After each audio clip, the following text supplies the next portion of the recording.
Literatura sem frescura. Literatura e o quê? Sem frescura. Resenhas, opiniões, tretas literárias. Você está ouvindo Literatura sem frescura. Olá, esse é o Literatura Sem Frescura, o podcast que fala de livro de um jeito que você nunca viu. E aí, pessoas lindas que nos ouvem e nos assistem pelo YouTube, tudo bem com vocês? Eu sou a Thaís, professora leitora latino-emocionada e atualmente impactada culturalmente depois de perceber que o mundo inteiro pode parar para ouvir espanhol por 15 minutos. Mas ainda acha difícil ler autores latinos por 200 páginas. Porque se um show latino consegue dominar o maior palco do planeta, a literatura latina também devia dominar a nossa estante. Hoje, o episódio é quase um manifesto. A gente vai falar sobre livros latinos que todo mundo deveria ler, não só porque são clássicos, mas porque ajudam a entender quem a gente é. Colonização, identidade, família, política, memória, ditadura, amor dramático, basicamente. Tudo que a América Latina sente em excesso. Então, ajusta o fone, porque hoje não é só dica de leitura, é valorização cultural com direito ao orgulho continental. E para entrar nesse palco comigo, sem playback, sem vergonha de chorar pro personagem, está aqui minha amiga parceira de podcast, Dona Luíse. Olá, Luíse. Olá, Thaís! Olá, ouvintes do Literatura Sem Frescura. Muito feliz aí com esse tema, né? Com a representatividade latina que Bad Bunny trouxe, né? Assim, o show dele, meu Deus do céu, e toda a repercussão, né? Política, cultural, assim, toda a importância, né? Da gente se ver lá naquelas telas, ocupando aqueles espaços, e ele sem maneirar, né? E sem, enfim, mudar a sua linguagem, né? Porque o Super Bowl queria que ele falasse e cantasse em inglês. Ele falou, não, eu vou falar em espanhol, que é minha primeira língua. E aí ele fez o primeiro show em espanhol, então foi muito incrível, né, a gente acompanhar, e principalmente toda a repercussão no momento político, principalmente que vivemos, né? Nos Estados Unidos especificamente, né, expulsando imigrantes e todo o absurdo que está acontecendo com a ICE e tudo mais. Então, muito incrível falar sobre a literatura latino-americana também, porque é uma das melhores do mundo, quiçá a melhor do mundo. Eu acho. Se eu tenho certeza que está dentro da literatura latina, meu Deus, somos os melhores, gente, porque a gente sempre está aqui ressaltando principalmente a qualidade da literatura brasileira, mas também da literatura latina, né? Porque só tem livros bons, excelentes, e falando sobre a nossa história, a nossa cultura, né? Nos representando. Então, muito feliz, muito animada aí para esse bate-papo. E eu sou a Luíse, vocês me encontram no Amaré Literária, no Instagram e no TikTok. E eu falo de Florianópolis, Santa Catarina. Vocês já entenderam como é que vai ser esse episódio pelas 3 horas de apresentação da Luíse, ela quase esqueceu de falar o nome dela. Exato. Me empolguei. Muito bom. Antes de começar, então, segue a gente no Instagram, no @lit sem frescura, e no YouTube, no Literatura Sem Frescura. E se quiser apoiar o projeto, só clicar em apoia.se/literatura sem frescura. Ajuda a gente a continuar militando, literalmente. É isso. Bom, antes de começar, Luísa, eu quero saber o que você está lendo. Aquelas, nem coloquei isso no roteiro, mas a gente precisa falar sobre o que a gente está... ou o que a gente não está lendo.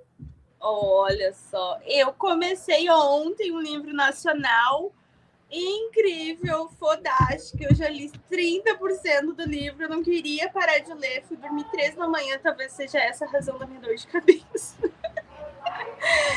Que é Os Segredos Enterrados Dispensam Coveiro, da Isa Aragão. Esse título é ótimo. Esse título. Assim, absoluto cinema, absoluta literatura, absoluto suspense, suspense, né? E publicado pela VEC, então esse ano eu tô com uma parceria lá da VEC, e além das ações, que pode ser, né, dentro dos gêneros e livros que eles indicam, também tem o livro livre, livros livres. a leitura livre, se você quiser, né? E aí, obviamente, eu pedi esse título porque eu tô, desde que lançou, foi o último lançamento da Isa, né, do ano passado, eu, assim, absolutamente curiosa sobre esse livro. E ela tá entregando tudo, assim, nunca tinha lido nenhum livro dela e tô amando. Suspense, o personagem principal, que tu já fica, assim, viciado nela, e se passa no Brasil. Ela é investigadora, policial, enfim, delegada, policial e detetive, sei lá, enfim, não lembro agora exatamente, mas ela investiga crimes. E aí ela volta para a cidade natal dela e ela tem um problema com a mãe, assim, de longa data.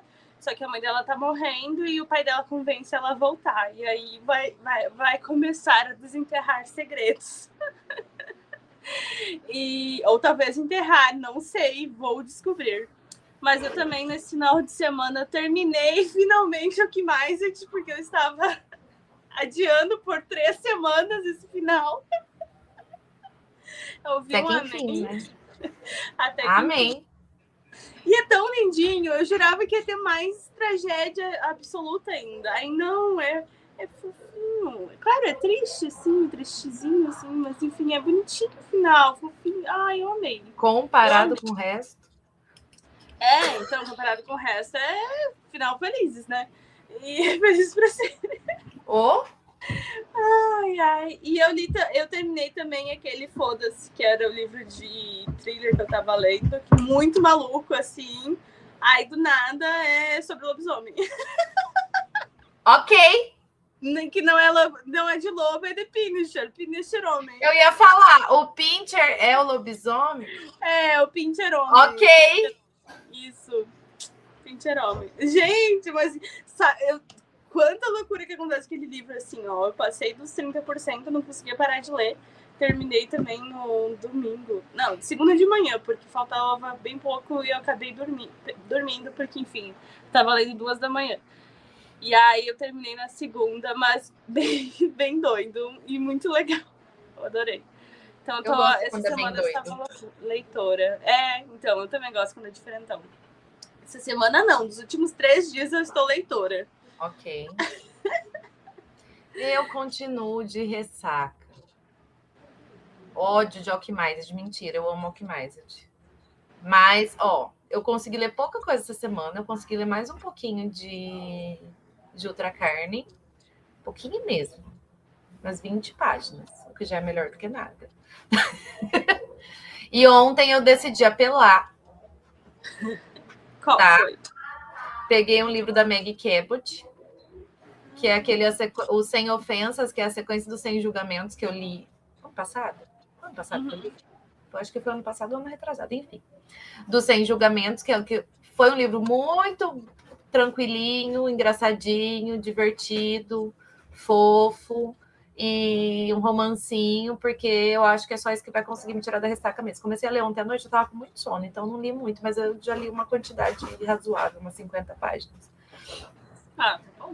A de romance, com certeza, não é muita coisa, mas... E já achei divertido, porque a personagem principal é uma bibliotecária, que foi trabalhar na bendita da ilha, da mesma ilha que a moça do primeiro livro vai... Sim. E fica no meio do furacão. Ela vai trabalhar na biblioteca, na seção de livros infantis da biblioteca. Um bebê é deixado no banheiro da biblioteca. Eita! E aí ela conhece o delegado da cidade, que vai lá, e ele é alto. É um delegado? É um delegado. Mas os dois já começam a brigar no primeiro vez que eles se encontram. Porque ela quer ajudar a descobrir e ele fala que é um crime. E aí ela, não, pelo amor de Deus, a pessoa que deixou aqui deve ter acontecido alguma coisa, deve ser por algum motivo. Aí eles começam a brigar por causa disso, ela fica puta porque ele fala que é crime e a pessoa vai ter que ir pra delegacia. Mas enfim, só. Muito pouco. Orações para minha ressaca acabar, gente. Hoje é 11h99. Às 11h99 estaremos lá. Ai, Deus. Bom, vamos começar com a nossa pauta, então, que eu tô animada. Gente, eu fico sempre muito animada para falar de literatura latino-americana.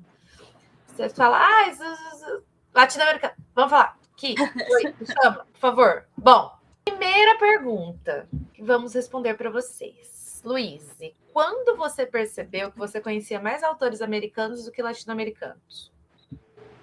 Olha, eu acho que foi mais ou menos ali por 2019, e aí eu comecei a entrar nos grupos e tal, e perceber que eu lia muito pouco. Obviamente, eu já conheci o Gabriel Garcia Marques, principalmente por causa da minha faculdade, que é jornalismo, né? E ele era jornalista, e depois, né, escritor, enfim.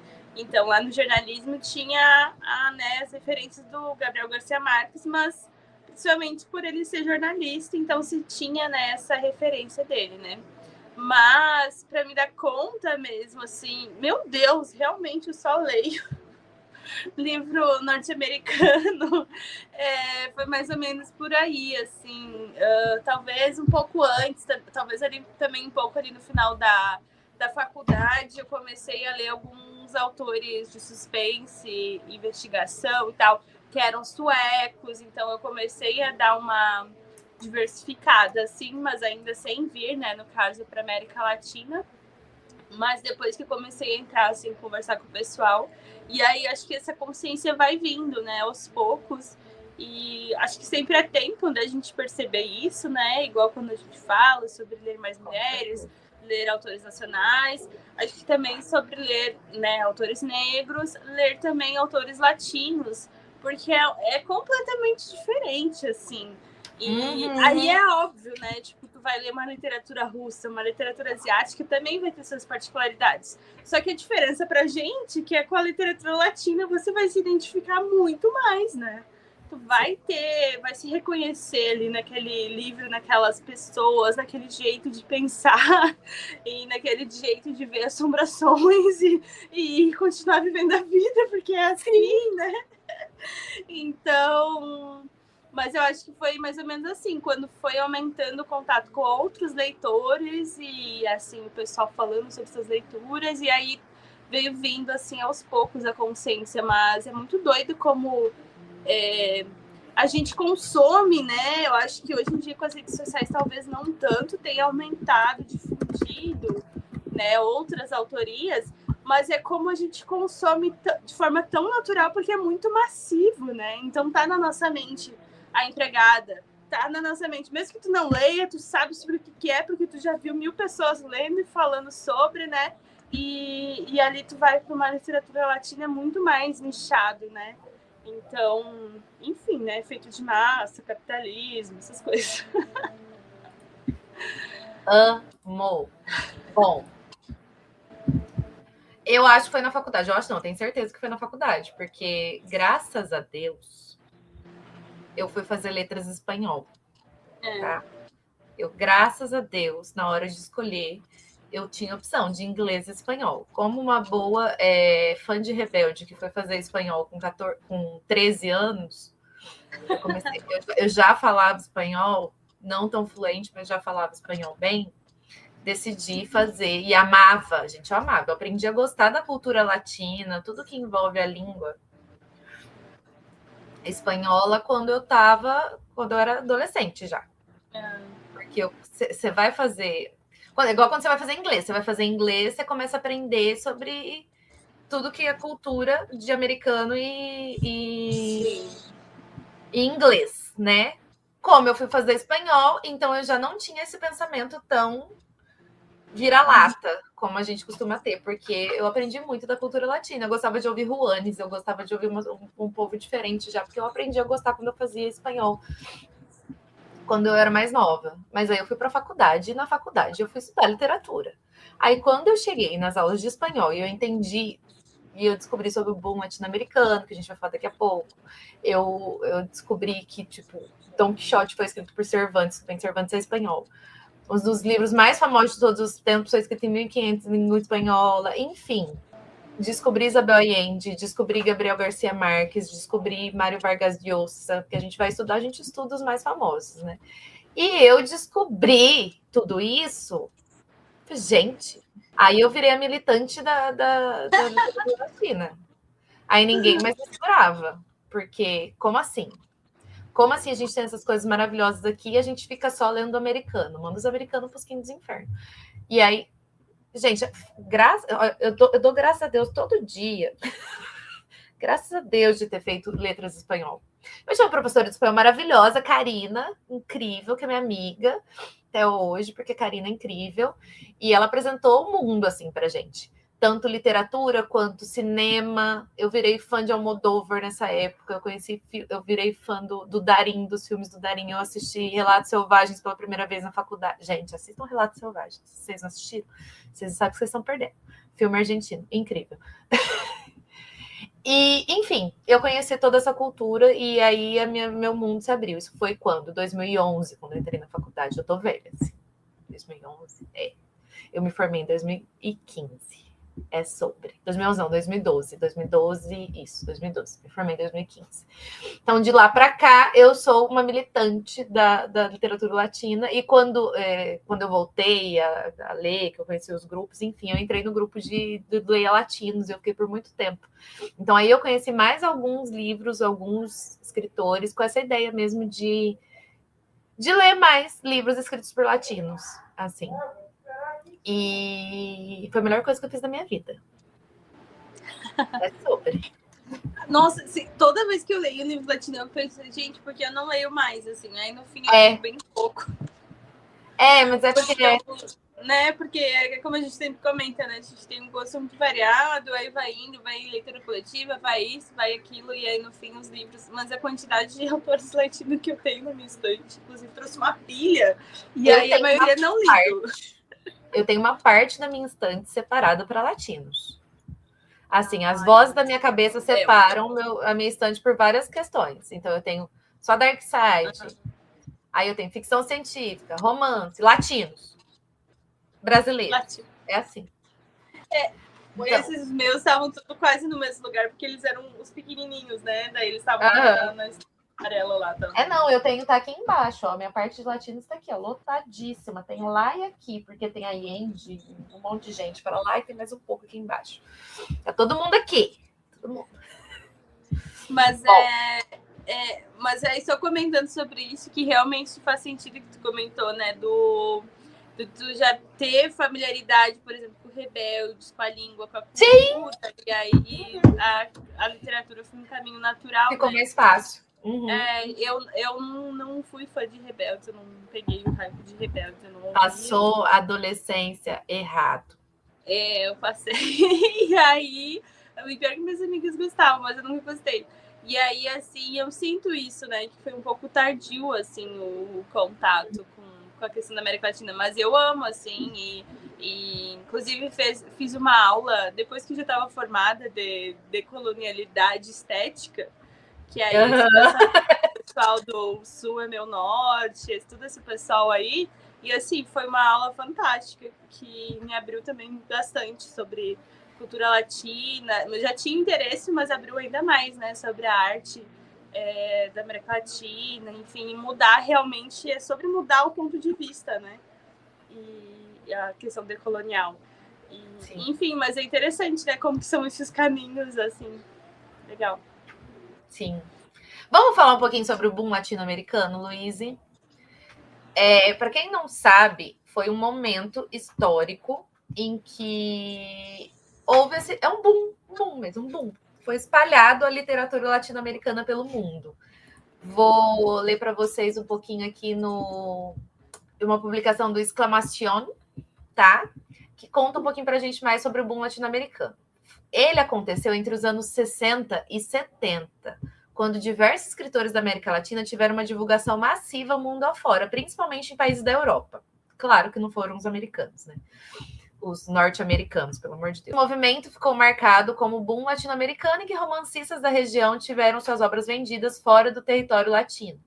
Tanto na época quanto nos dias de hoje, esses escritores continuam tendo enorme importância na literatura do continente, trazendo à tona temas que estão fora do eixo europeu e estadunidense, consequentemente gerando uma maior visibilidade para os países latino-americanos. Bom, não existe um consenso definido sobre quem foi o precursor desse fenômeno da literatura latina. Eu tinha um professor de literatura, Pina, te amo, que ele falava, gente, nunca vai ter um dia que a pessoa vai acordar, ela vai... Porque ele falava isso para ensinar as escolas literárias. A pessoa dormiu romântica e acordou realista. Não tem como. Machado de Assis não dormiu romântico e acordou realista. Existe um processo. Então, sempre que a gente vai falar disso, não tem um. A gente escolhe, às vezes, um livro que marcou ou uma pessoa que foi a primeira, mas não tem um consenso. E a mesma coisa que acontece com o boom latino-americano. Mas muito se discute se foi a obra O Jogo da Amarelinha, do argentino Júlio Cortázar, que deu início a essa manifestação literária, que foi escrita em 1963, sim. Enquanto outros dizem que o primeiro lançamento foi A Cidade e os Cachorros, do Mário Vargas Llosa, que também é de 1963, que chegou a ganhar um prêmio Biblioteca Breve em 62. Então, não existe um consenso, mas fica entre esses dois livros de dois autores latino-americanos, o Llosa e o Cortázar. Porém, o que se pode afirmar é que o boom literário aconteceu na época da Guerra Fria e após a Revolução Cubana. Com a destituição do ditador Fulgêncio Batista em 59, Cuba e a América Latina tinham esperanças de uma nova era e de chamarem a atenção para este lado do continente, de uma forma que impactasse e gerasse uma visão positiva da região. Então, tudo aconteceu após a Revolução Cubana. O que a gente fala? Qual que é o universo temático da literatura latino-americana? Os escritores eram influenciados pelo movimento modernista da Europa e estadunidense e a vanguarda latino-americana do século XX. As características principais dessas obras consistem em neologismo, inventar palavras, jogos de palavras, além do universo imaginário e fantástico. Sempre com a América Latina e suas terras natais servindo de pano de fundo para suas histórias, muitas delas continham temas como violência, repressão governamental e racismo. Também faziam parte das narrativas casos de amor, violência e política. O realismo mágico era tradicionalmente usado nas obras e serviu para explicar os temas políticos, amorosos e sociais. Um exemplo dessa nova literatura é o clássico 100 Anos de Solidão, do Gabriel Garcia Marques, mais conhecido como Gabi. Esse livro, inclusive, já vendeu mais de 50 milhões de exemplares e foi traduzido para 46 línguas diferentes, além de ser o responsável em fazer Marx ganhar o Nobel de Literatura de 82. Essa modalidade de escrita é típica da América Latina e é criada uma fusão entre o universo mágico e a realidade, em que é mostrado elementos irreais como algo natural e comum. No caso, 100 Anos de Solidão, que a gente já cansou de falar aqui 1 zilhão de vezes, provavelmente ele vai estar aqui em algum lugar, em algum momento desse episódio, né? Os personagens se deparam com elementos fantásticos, mas tratam os temas com naturalidade. Alguns exemplos são a peste da insônia e o esquecimento que afetam as personagens da história. Uma mulher que sobe ao céu, entre outros.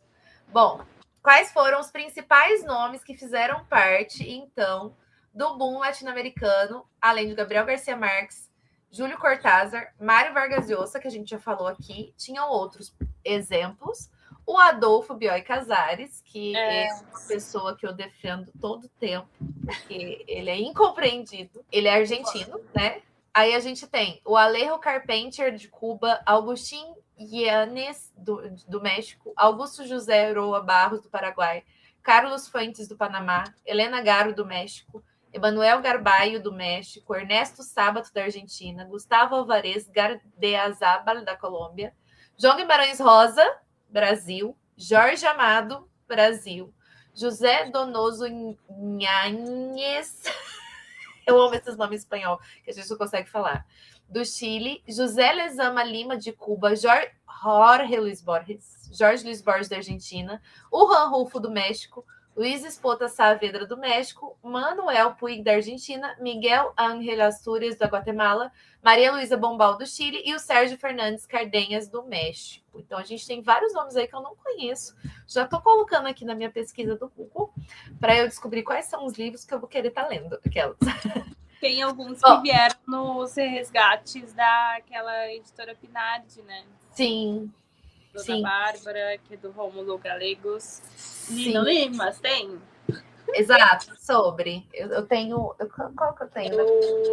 Eu Supremo, do Augusto Rua Bastos. Mas olha só, gente, que honra! Olha só quem está vendo a live nesse momento. Nossa escritora amiga. Olá!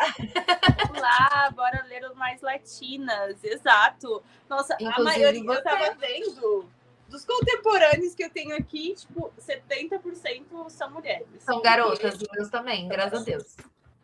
Porque a gente arrasa. Mulheres arrasam, né? Mulheres latinas, então, nem se fala. Exato. Aí a gente tem algumas obras aqui que ganharam destaque. Exemplos: O Jogo da Amarelinha, 100 Anos de Solidão, A Morte de Artêmio Cruz, do Carlos Fuentes, Um Lugar Sem Limites, do Gia Donoso, A Traição de Rita Hayworth, do Miguel Buig, O Túnel, do Ernesto Sabato, e A Cidade dos Cachorros, do Lhosa. Bom, a gente teve alguns escritores latinos que ganharam o Nobel de Literatura. Não são muitos, porém deveríamos ter mais. E em língua portuguesa nós só temos um que não é latino. Então eu quero saber cadê o nosso Nobel. Obrigada. Bom, os que ganharam foram Miguel Ángel Astúrias, em 67, com o livro Senhor Presidente. O Mário Vargas Llosa, no ano de 2010, por sua cartografia de estruturas de poder e suas imagens vigorosas sobre a resistência, revolta e derrota individual. Achei chique. E como já citado acima, o Gabriel Garcia Marques, com 100 Anos de Solidão. Então nós temos 3. O discurso mais maravilhoso de todos. Eu não vim fazer um discurso do Gabriel Garcia Marques. Incrível, maravilhoso. Um gênio, um gênio, gênio, gênio. Bom, e qual que foi, para finalizar aqui, o impacto que esse boom latino-americano teve? Foi, principalmente, o objetivo dele era tirar a imagem preconceituosa que países da Europa e dos Estados Unidos tinham da América Latina. Ajudou um pouco? Ajudou. Resolveu? Não, né? Porque temos aí Bad Bunny tendo que fazer isso de novo em pleno 2026, dando, inclusive, uma aula de geografia para americanos que eu jamais vou superar, ok? Foi nessa hora que eu não aguentei e me emocionei assistindo, porque eu tava assim, vocês estão vendo seus filhos da mãe? A América é tudo esse povo aí, gente. Para quem não assistiu o show do Bad Bunny no intervalo do Super Bowl, faça esse favor para você primeiro, tá? E sinta-se representado. Tinha até uma criança dormindo em cadeira no casamento. Eu nunca vi uma coisa mais latina do que essa. E no final, ele fala, Deus abençoe a América, e começa a falar. Aí ele fala, se a Chile, e aí ele vai falando todos os países da América. Ele começa pela América Latina, ele começa de baixo para cima. Fala toda a América Latina, toda a América Central, e termina com os Estados Unidos e Canadá, que são América do Norte, só. Menos embarque. Não, maravilhoso. Os memes depois com o Bad Bunny dando aula de geografia. Nossa, muito bom. Cara, e tem... Esses tempos atrás eu vi um vídeo, não sei se você viu, deu uma viralizada de um cara brasileiro conversando com umas americanas, e explicando para elas que a América não é só onde elas estão. E elas ficam assim, o quê? Gente, tem um continente chama América. O seu país é Estados Unidos. Ela, não, eu achava que a América era o meu país. Não, e ainda discordo, né? Porque, não, demora uma meia hora para conseguir fazer a menina entender. Ela fica, meu Deus, eu não sabia. Eles não aprendem isso lá, porque eles são ensinados de que eles são América e o resto é o quintal, né? Igual fala o Trump, aquele filho da... laranja. Eu lembro, eu tive uma colega, Suelen, no ensino médio, desde o primeiro ano, eu acho, na metade do primeiro, e ela morou um tempo nos Estados Unidos, só que ela era brasileira, né? E aí eu ficava indignada, ela contou pra gente que nos livros lá de geografia aí aparecia a Amazônia com bandeira dos Estados Unidos. Galera. E aí, assim... né, eles acham que tudo é deles e eles são o continente todo, enfim. Aí eu fiquei comentando, deu para perceber que ele decorou o mapa de baixo para cima. Sim, maravilhoso. Aí ele esqueceu o Suriname, mas tem uma obra que subverte, que faz exatamente essa ordem, ele subverte as Américas. Eu esqueci agora, eu lembro sobre ela esses dias. Que o nome O Sul é Meu Norte, né? Que o Sul é Meu Norte, isso mesmo. Exato. E aí é um artista decolonial, eu esqueci o nome dele, mas enfim, se procurar América Latina, exato. Meu Norte. E provavelmente foi uma referência. Ele começou de propósito. Ai, gente, isso é muito maravilhoso, gente. Eu amo esse homem. Não, a minha cabeça tá tocando assim, ó. Devi tirar mais fotos. Faz uma semana. Sim. Não tem outra. Não tem outra. Meu Instagram só dá isso, assim. Aí as entrevistas. Eu tô com hiperfoco em Bad Bunny, graças a Deus. Cara, eu sabia que ele ia arrasar. E ele arrasou muito, assim. E sem contar que ele não vai fazer nenhum show da turnê dele nos Estados Unidos, né? Ai, maravilhoso. Incrível. Bom, então a ideia do boom latino-americano era dar uma de Bad Bunny lá atrás, antes do Bad Bunny nascer, mostrando para os Estados Unidos e para a Europa que os latinos são incríveis, tá? E um dos principais impactos foi realmente mostrar ao resto do mundo que os latino-americanos eram capazes de produzir cultura e elementos positivos e não apenas ditaduras. Que foi os Estados Unidos que fez, no caso. E aconteceu em praticamente todo o continente na época, financiado pelos Estados Unidos. Olha lá, foi o que eu disse. Então, eu ia comentar antes, quando tu falou os anos 60, 70, e eu ia lembrar também, pessoal, que ele tá rolando ditadura em quase todos os países, né, latinos. Sul-americanos, sim. Em sul-americanos, principalmente, mas enfim, na América Latina toda, e é bem nesse período. E é interessante pensar o papel da arte, né? Assim, como uma resposta política, né? E de resistência, assim. Então, se lá os escritores foram nessa época, hoje em dia também os artistas se colocando contra né, a ultradireita que está voltando, e, enfim, governos como o próprio Trump. Então, a importância, né, da arte sempre. E a gente sempre lembrar que a arte é política, a literatura é política, a música é política. Enfim, exato. Todas as vidas são políticas. Bom, e o Trump ficou puto. Se ele tá puto, a gente tá feliz. É sobre isso. Bom, e além disso, o movimento impactou também os futuros escritores, não só latinos. Em uma matéria publicada no portal El País, sob o título do boom latino-americano Universo en Expansión, publicado em 17 de novembro de 2012, diversos autores disseram a importância do boom latino-americano para suas vidas e carreiras. O estadunidense Gay Talese, não, eu sou latina, eu tô lendo do jeito que escreve agora hoje eu tô rebelde. Afirmou que se sentia em dívida com a manifestação literária, porque foi a partir dos livros lançados na época e dos autores do boom que veio à tona variados temas, tirando a ignorância que muitas pessoas ainda tinham sobre a América Latina. Já o marroquino Tahar Ben Jelloun conheceu a literatura latina com Oceano de Solidão, e com isso foi dada a possibilidade dele de sonhar e imaginar histórias novas para suas narrativas. Por outro lado, o colombiano Héctor Abad Faciolinde manifestou que negar a importância que o boom teve posteriormente é absurda. Ele ainda declarou que todos devem ser agradecidos com estes escritores que abriram as portas do mundo e dos leitores. Bom, então esse foi o boom latino-americano, que foi muito importante como manifestação para mostrar para o mundo que a importância da cultura para a América Latina, né? Vamos continuar agora, Luíse, falando sobre indicações. Amo. Agora, cada uma de nós duas vai indicar um livro latino que faria alguém se apaixonar pela literatura latina, Luíse, sem roubar. Mentira, pode roubar, eu deixo. Ai, meu Deus. Você vai falar um assim, ó. Ai, eu não tenho como escolher algum outro que não seja de solidão. Que é difícil para começar, né? É difícil.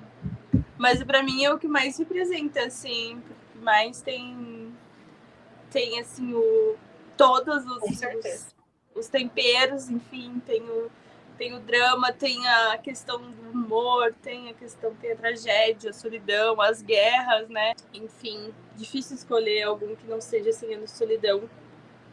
Eu acho que outro bom representante, para começar, é Capitães da Areia também, do Jorge Amado.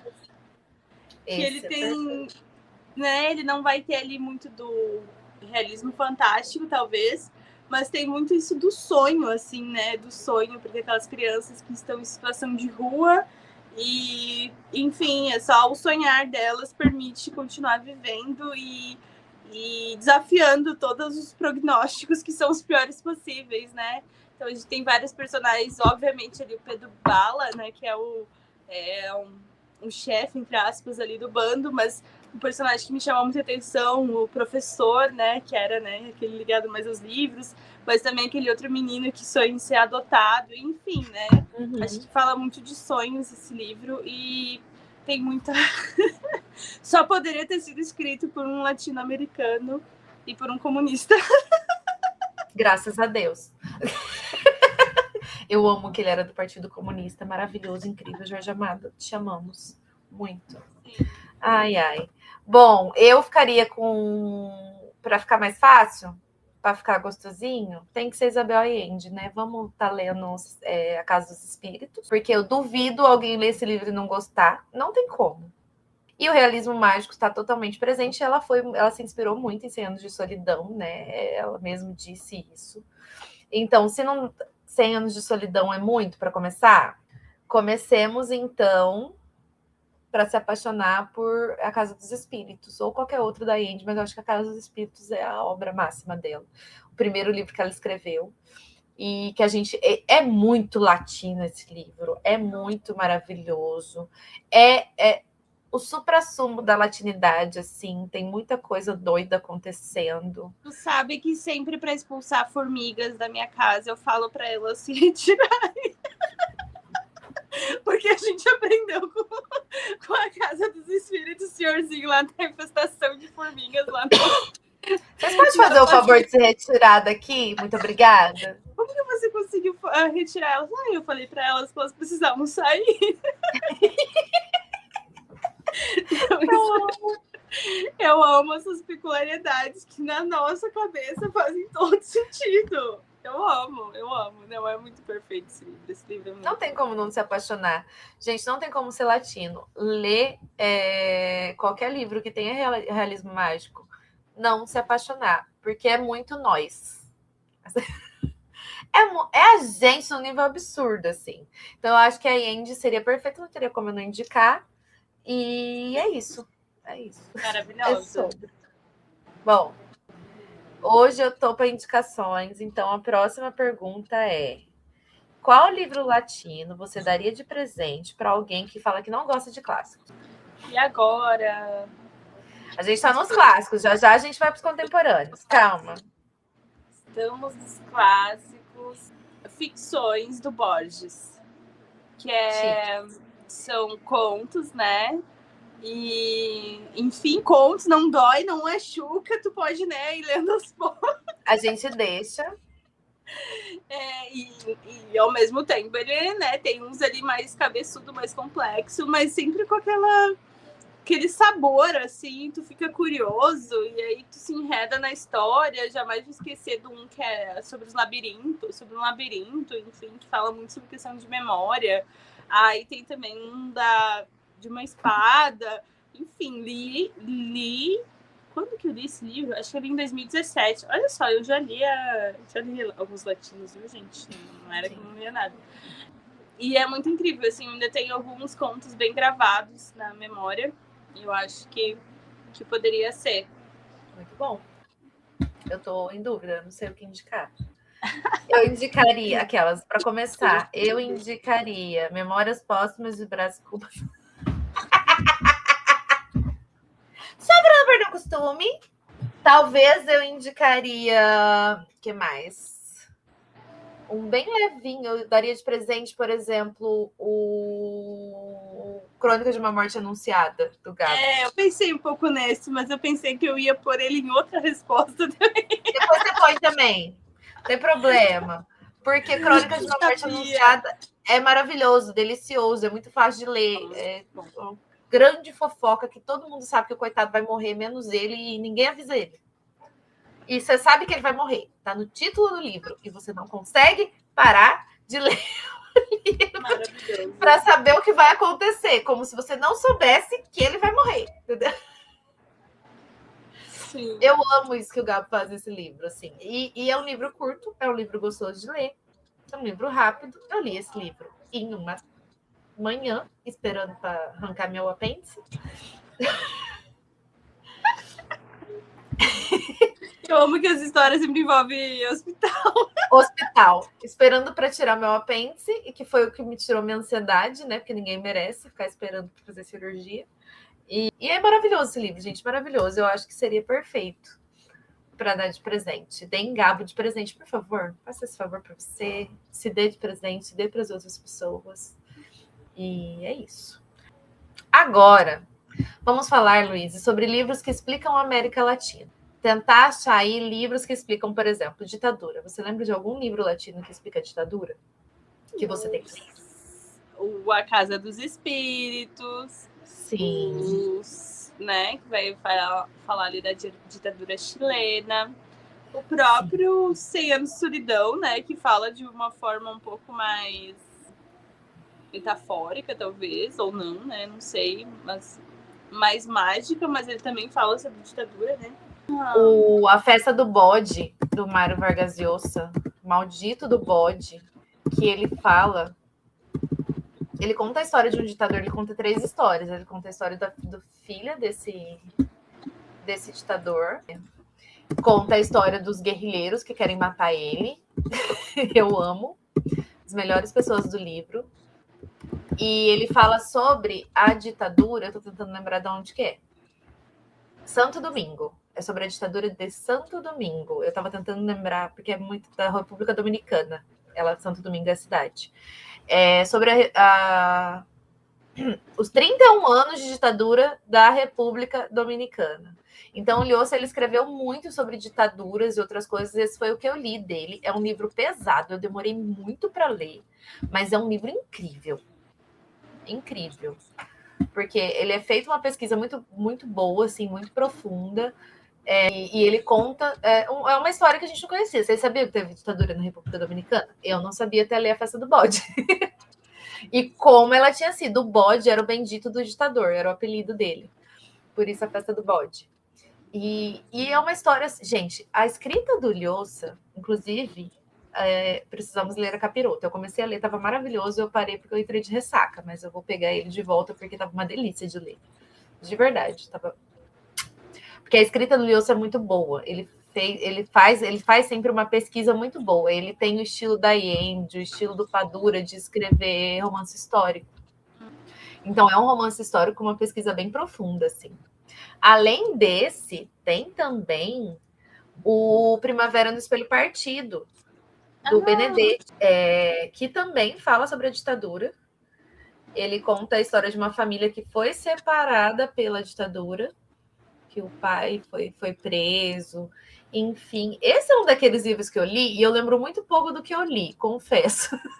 Esse eu não li ainda. Eu li, mas eu não sei o que aconteceu, porque meu cérebro apagou praticamente toda a história dele, mas eu vou ler a sinopse para vocês. Ó. Primavera no Espelho Partido é um livro arrebatador que conta a trajetória de uma família separada pela prisão e pelo desterro, mas sobrevive graças à esperança. O romance intercala múltiplas vozes narrativas, incluindo o próprio Benedetti, que vivenciou a violência da ditadura e passou parte de sua vida exilado. Ao entrelaçá-lo, o autor compõe um mosaico de impressões e sentimentos, num livro marcante sobre a resistência do amor em tempos sombrios. Bom, ele é um livro difícil de ler, porque como são várias vozes, você fica perdidinho. Inclusive tem criança no meio, aí você fica, oi? Tudo bom? O que está acontecendo? Mas é bem interessante. É um livro que vai falar sobre a ditadura e vai explicar um pouco sobre... gente, é sobre. E eu vou falar... Eu ia falar do... Mas eu vou deixar para falar em outra parte. Tem um que eu não li ainda, mas veio até pela tag um ano, e eu amo esse título, que é O Dia em que a Poesia Derrotou um Ditador, né? Verdade. Mas que também é sobre da ditadura chilena, né? Aham. E, gente, A Casa dos Espíritos, que eu já falei, como a Luísa falou, ele conta exatamente como foi o golpe no Salvador Allende. Salvador Allende, que era parente da Isabel Allende, sim, que foi... ele foi eleito presidente do Chile e ele era do partido de esquerda e a direita ficou louca, se armou e foi e destituiu o pobrezinho e, enfim, e aí eles tiveram anos e anos e anos de Pinochet. Sim, que é um Que divertido. dos mais violentos, né? Foi um dos mais violentos e o Allende foi assassinado. Foi só isso que aconteceu, só. Bem tranquilo, graças a Deus. Bom, livros que falam sobre família. Realmente vou pôr 100 anos de solidão em todas as histórias. 100 anos de solidão, A Casa dos Espíritos. A gente vai ficar assim. A gente vai ficar por todas as respostas. É possível colocar 100 anos de solidão. Sim. Ai. Nossa, sobre família eu penso muito. Eu não li, mas eu penso muito no. Mas eu não sei se ele é da mesma época. Do A Crônica da Casa Assassinada. Sim. É meio. É uma saga familiar também, né? Não sei porque eu lembrei desse. Li, mas lembrei desse. Vamos pensar mais livros. Eu lembrei do Cramp, da Maria José Ferrada, que ela é chilena. Gente, aquele livro com uma criança fumando na capa. Não, eu amo. Eu comprei esse livro por causa da capa. Eu amo. Essa capa é incrível, que foi publicado pela Moinhos e é assim, é a história da filha com o pai. Ela saiu para viajar com o pai viajava vendendo coisas e foi o pai que ensinou ela a fumar. Ela realmente é uma criança que fuma no livro. Mas é muito interessante, porque assim, a visão dela romantizada quando criança e ela quando adulta, relembrando quanto o pai dela era falho, quanto a família dela tinha problemas. Mas é muito legal, porque assim, você vê uma família bem latina, bem doida, o pai levando a criança para os lugares, o pai dando cigarro para a criança, dando bebida para a criança. Assim, muita loucura e confusão acontecendo. E é um livro muito bom. É muito, gente, latino. Olha, o que tem de latino aí, escrevendo coisa, inclusive a Moinhos é uma das editoras que mais tem trazido latinos contemporâneos, diferentões, assim, fora do radar. E são só livros sensacionais. Eu tenho vários aqui ainda que estão na fila para ler. Esse foi um dos que eu li. E, assim, um primor. Pensando também a Violeta, né? Ela fala também A Violeta. Várias... enfim, ela vive por 100 anos ao total, né? Passa ali da família dela. Fala bastante também sobre construções familiares, né? Por exemplo, ela fala ali do primeiro marido dela e, enfim, onde ela morou ali quando era jovem, que eram descendentes alemães, né? Por exemplo, eu sabia que tinha descendentes alemães vivendo ali no Chile. Jamais iria saber. Jamais saberia. E aí também a infância dela também, né? Sendo... Ela era uma... Ela é muito interessante, acho que é por isso que tem muito do sucesso do livro. Óbvio, por causa que o sucesso, porque Isabel Allende foi sucesso, né? Esse estourou a bolha e tal. Mas é muito interessante, porque, tipo, ela é uma criança de uma família abastada, rica, né? Mas acontece certa coisa ali no livro que vai mudar um pouco essa configuração dela e ela vira uma criança que vai ajudar, fica aquela coisa meio itinerante, né? E aí ela conhece várias pessoas ali, né, na infância. Ela vai para o interior, vai morar num sítio e conhece pessoas. E eles faziam um rolê, não lembro por quê, mas eles saíam em várias casas e viajavam, assim, né? Uhum. E ela ajudava, e aí eu acho que isso também vai trazendo, né, outras vivências para essa personagem, que depois vai ter uma outra mudança, né? Porque ela é assim, ela é bem padrão ali, né? Meio que um pensamento até quase de direita, e aí por conta do filho, assim, ela tem uma mudança gigante ali, e é muito interessante ver essa virada da personagem, né? E, enfim, eu acho que fala bastante sobre relações familiares, e aí também fala sobre o abusivo que ela vivia e tal.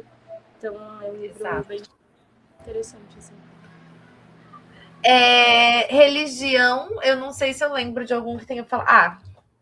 A gente tem o Bendito Fatídico, Nossa Parte de Noite, da Mariana Henriquez. Quando tu fala de ditadura, eu ia falar, Nossa Parte de Noite fala de uma forma... Fala também, mas ele também fala de religião, ele traz algumas questões sobre religiões diferentes, né? Religiões bem latinas. E inclusive eu lembrei daquele que não tem nada a ver, porque ele provavelmente foi escrito por um americano, mas aquele fofo que eu li no Halloween, meu Deus do céu. Chega na terça-feira, essa hora o meu cérebro derreteu e eu esqueci. Story? Não, isso é horrível. Ah, tá. Eu falei o fofo que eu li no Halloween. Ah, o fofo. É o... Meu Deus. Eu falei que meu cérebro Garotos do derreteu. Cemitério. Isso, Garotos do Cemitério. Que também que fala de religião latina, né? Porque ele é todo em volta da religião mexicana ali. Mas, deixa eu ver se eu lembro. A Bruxa Negra de Salem traz algo assim? Não, porque é nos Estados Unidos e ela vem da África. Ela vem da África. Ah, tá. Eu achei que quando ela vai para outro lugar, né? Eu achei que podia trazer alguma coisa do... Mas eu acho que a religião ali não seria uma religião muito nossa, assim. Mas, gente, quando a gente pensa em religião latina, assim, você vai ver isso em muitos livros, assim, eu não consigo lembrar de nomes exatamente de livros, mas sempre tenham alguém benzendo alguém por alguma coisa, sabe? Rezando um Pai Nosso, uma Ave Maria, e misturando todas as religiões possíveis e imagináveis, porque não tem nada mais latino do que isso, né? Católico, com religião de matriz africana, com religião indígena, aí a gente mistura tudo num negócio só e a gente resolve todos os problemas. Tortarado tem bastante, né? Tortarado, sim. Eu lembrei do Cachorro Velho, óbvio, vai falar ali de uma religião, eles são africanos, né? Sim. Mas também traz muito essa base que também a gente vê assim, do Brasil, foi a mesma ali, né? Em Cuba também. A Lu tá falando da Cabeça do Santo e Oração para Desaparecer, da Socorro Racioli, que eu não li porque eu preciso bater na minha própria cara. Mas a Cabeça do Santo, por exemplo, a Socorro escreveu depois que ela teve aulas com o Gabo. Eu tenho muita inveja dessa mulher. Eu não tenho vergonha de dizer. Porque ela foi aluna de escrita do Gabo, então a Cabeça do Santo tem muito realismo mágico aprendido com o mestre, né? Se ela não aprendeu com ele, ela não aprenderá com ninguém mais. Quando a gente falou de ditadura, eu esqueci de comentar que eu tenho esse para ler do A Tirania das Moscas, da Elaine Vilar Madruga. É um livro recente, aí faz meio que uma paródia, assim, né? Era uma vez uma pequena nação que vivia sobre a bota pesada de seu líder, o General Bigode. Medo.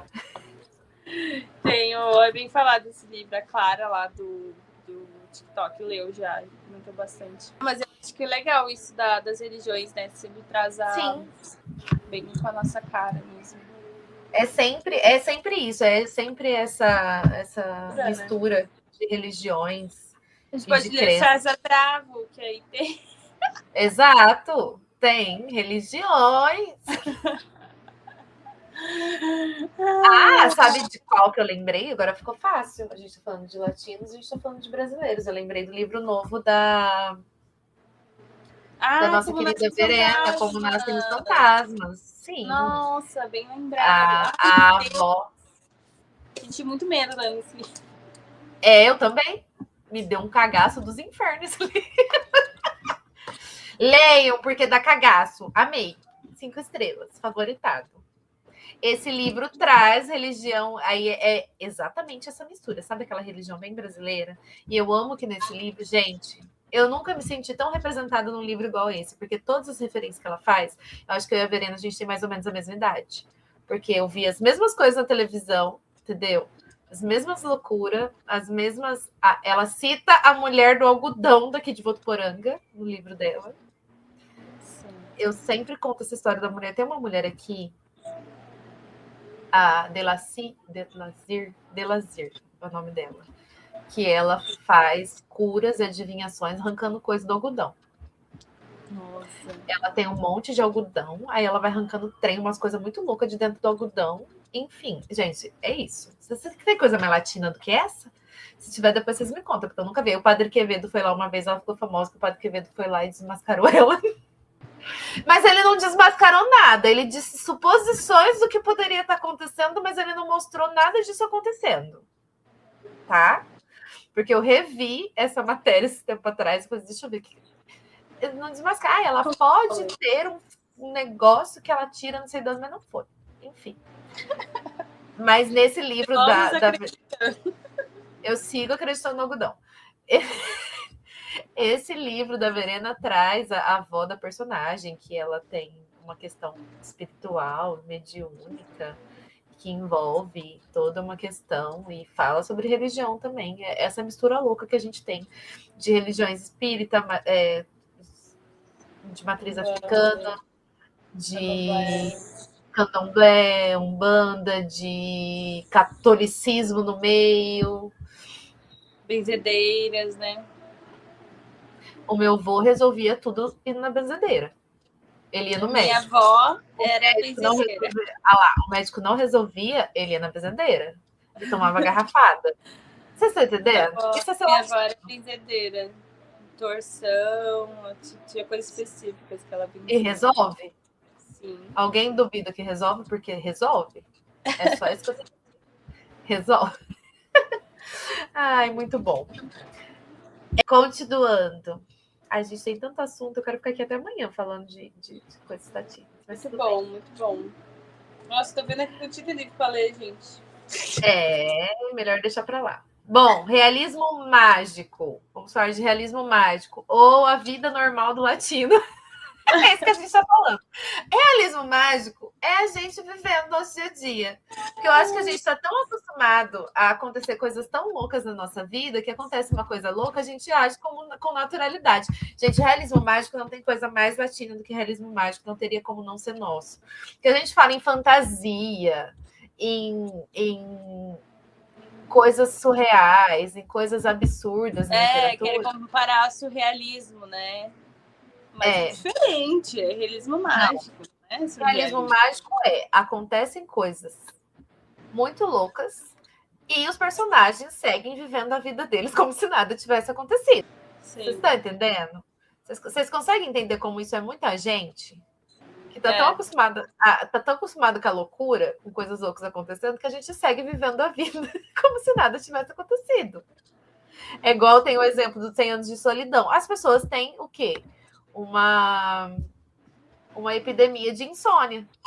Ninguém mais dorme na cidade.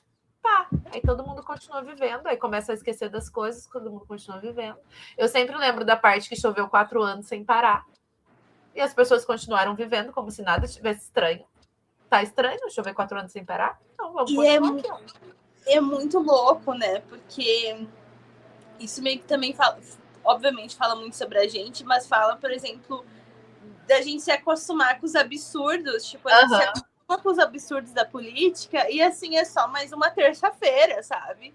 Tu vê, né, dinheiro na cueca, avião lá cheio de farinha e tal, e assim, todo mundo segue vivendo, e assim, tipo assim, qualquer outro país, qualquer outro continente, isso daí, né, se fosse na França, os franceses estavam colocando fogo nos carros. E cortando cabeça. E aqui a gente, assim, cara... terça-feira. Só que e aí tudo bem, né? Ali nos livros a gente traz pro lado do legal, porque a gente aceita qualquer absurdo como parte da realidade. Mas também fala sobre, né, os absurdos da ditadura, as pessoas sumirem do nada, e você, assim... Né? E a gente está tão acostumado com tantos absurdos que a gente acaba levando tudo como normal. Isso é realmente muito louco. E isso é realmente muito latino, assim. Eu morro de rir porque é verdade, assim. Volta e meia você vê na internet. O mundo vai estar acabando, o brasileiro vai estar fazendo meme. Porque é isso. A gente ri da nossa desgraça o tempo todo. Porque assim, também, né, chega num tão absurdo que tu vai se dignar. Tudo bem, fazer piada. Mas também tu tem que continuar vivendo. E aí a gente leva no humor, assim, né? No meme. Eu tava lembrando aqui, eu fui ver o Agente Secreto. E aí eu vi também. Absurdos. E aí, o que é perna cabeluda lá no meio? Eu amei! Do nada. Eu comentando com a minha mãe, né? Com minha irmã, que eu só soube porque eu tava vendo umas entrevistas antes, porque todo mundo fica assim, da onde essa perna cabeluda? E eu conhecia a história. Tu conhecia? Eu não conhecia antes. E daí disse que era muito comum nos jornais, né? Também as pessoas desapareciam, o corpo desapareciam. E aí era culpa da perna cabeluda. meio que já tinha o mito, ou enfim, aumentou o mito sobre a perna cabeluda. A perna cabeluda. E era ditadura, na verdade, né? A verdade é que era a ditadura que estava sumindo com pessoas. Mas colocavam a culpa na perna cabeluda. Ai, gente, eu adoro ouvir podcast e assistir coisas sobre lendas e sobre coisas desse tipo. Gente, mas o nosso país tem histórias é muito doido, porque também é uma forma de resiliência, né? Porque como que tu vai, né? Viver com isso, ó, a Vitória aí resumiu. Viver sendo um realismo semi-fantástico. Eu não acho nem que é semi, eu acho que é realmente um realismo fantástico. O tempo todo uma loucura. Sim. É muitas histórias, assim. Eu tenho um livro que eu amo, assim, e foi um livro que eu não gostava de contos antes. Comecei a gostar de contos, culpa de quem? Júlio Cortázar, meus amores. Júlio Cortázar. Ai, eu não li nada dele ainda, alguém me bate. Era daquela época que eu comentei, que a gente comentou num episódio recentemente, quando ia na biblioteca e escolhia livros ao acaso, enfim, com o tempo. E aí eu peguei esse livro, Final do Jogo, do Cortázar, e aí sentei lá, e aí eu acho que é o segundo conto. E assim, é um absurdo completo que acontece, e ao mesmo tempo eu acreditei completamente, assim, tudo que aconteceu, e eu li 3 vezes, cheguei em casa e li em voz alta pra minha mãe, porque eu tava assim, gente, que incrível! E é somente, ou tão incrivelmente, um homem vestindo uma blusa, um blusão normal, e aí quando vê, um desses braços se revolta com ele, e dos coisas, e aí tá tentando sufocar ele. E ele tá nesse processo lutando e pensando várias coisas. Gente, o que é isso? E aí esse braço não é ele que tá combinando esse braço, ele tá mexendo. E aí o final é maravilhoso. Eu só digo que ele tava no 5º andar. Nem conto o que aconteceu. Eu tenho 50 tipos de medos diferentes. Bom, se eu for falar de realismo mágico, eu sempre vou lembrar do Sonho dos Heróis, do Adolfo Bioy Casares, que, como a gente viu aqui, foi um dos responsáveis pelo boom latino-americano, autor argentino. O Sonho dos Heróis é carnaval, começa bem. Estamos quase no carnaval, gente. É carnaval, e esse nosso personagem conhece uma garota misteriosa e ele se apaixona, só que ele perde ela de vista. E ele fica obcecado. Completamente obcecado, e ele não lembra direito do rosto dela. Só que ele quer encontrar ela, porque ele tá obcecado, e ele é muito obcecado, e ele tá obcecado. E aí ele vai pro próximo carnaval, ou outros carnavais depois, não lembro direito. Eu só sei que o final desse livro, eu fiquei com o queixo aqui assim, ó. Porque até então são só coisas normais acontecendo. Ele sendo um escroto, porque ele é um macho escroto, ele tem uma namorada e trata mal ela. E ele é obcecado por essa mulher que nem lembra do rosto direito, mas que ele conheceu no carnaval. E ele quer essa obsessão louca, absurda. E aí ele toma no cu dele tão bem tomado, que é tão maravilhoso. Bom, e é de um realismo que assim, você não vê o realismo mágico chegando, a hora que chega no final. Você toma um banho de realismo mágico. Gente, eu queria aplaudir, levantar e aplaudir ele assim, ó. Isso aqui foi sensacional, porque você estava me enganando direitinho. É muito bom esse livro, o clima é bom, é carnaval, é muito bem escrito. Eu falo que eu fico defendendo esse livro, porque o pessoal da tag, quando leu, acusou o autor de machismo. Gente, vocês não estão entendendo, vocês estão confundindo personagem com o autor. O personagem é realmente um escroto, mas é maravilhoso, é de um realismo fantástico, delicioso, assim, delicioso, dá gosto de ler. Porque ele não acontece até chegar no final. É no final que ele vem. E ele vem de um jeito maravilhoso, assim. Eu amo. Ai, gente, eu amo. O Cortázar também, é sempre situações, tipo, o primeiro, o cara na poltrona do sofá, assim. E aí começa a acontecer alguma coisa e do nada vira assim, tu não sabe de onde que vem. Que surgiu ali, então é muito surpreendente também, né? Falando em realismo fantástico, em realismo mágico, Luiz, qual elemento absurdo você aceitaria tranquilamente na sua vida? Ver fantasma. Você aceitaria tranquilamente? Eu não! Já aconteceu, assim. Só mais um. Gente, eu na minha infância eu acampava, né? Minha família a gente acampava num lugar mal assombrado, bem assombrado. E aí a gente só contava tudo que tinha acontecido durante o verão quando voltava para a cidade. o que não ajudava muito, porque o pátio onde eu morava também era assombrado. Então assim, continuei vivendo minha vida, entendeu?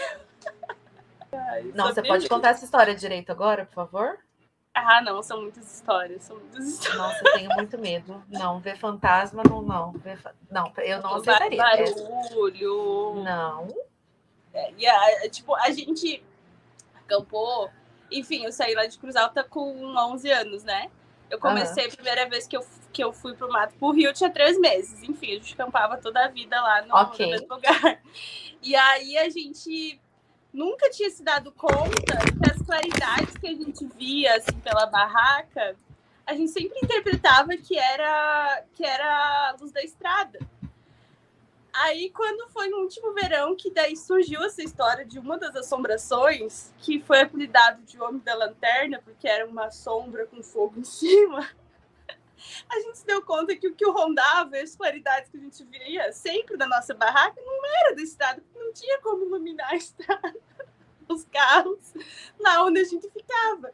Mas a gente viveu assim por anos sem se dar conta que era essa mesma assombração, que até que um dia alguém começou a contar história. E aí a minha tia, a avó, que morava no mato, lá no acampado, ela vivia sempre lá, assim. Aí ela contou que ela estava no 2º andar da cabana dela e aí viu a claridade. Aí o Betinho tá indo pescar, porque meu pai, por isso que virou Homem da Lanterna, né? Porque meu pai tinha uma lanterna de cabeça, na cabeça, assim, e ia pescar. Só que daí ela se deu conta que ela tava, tipo, uns 3 metros de altura e não tinha como ser meu pai.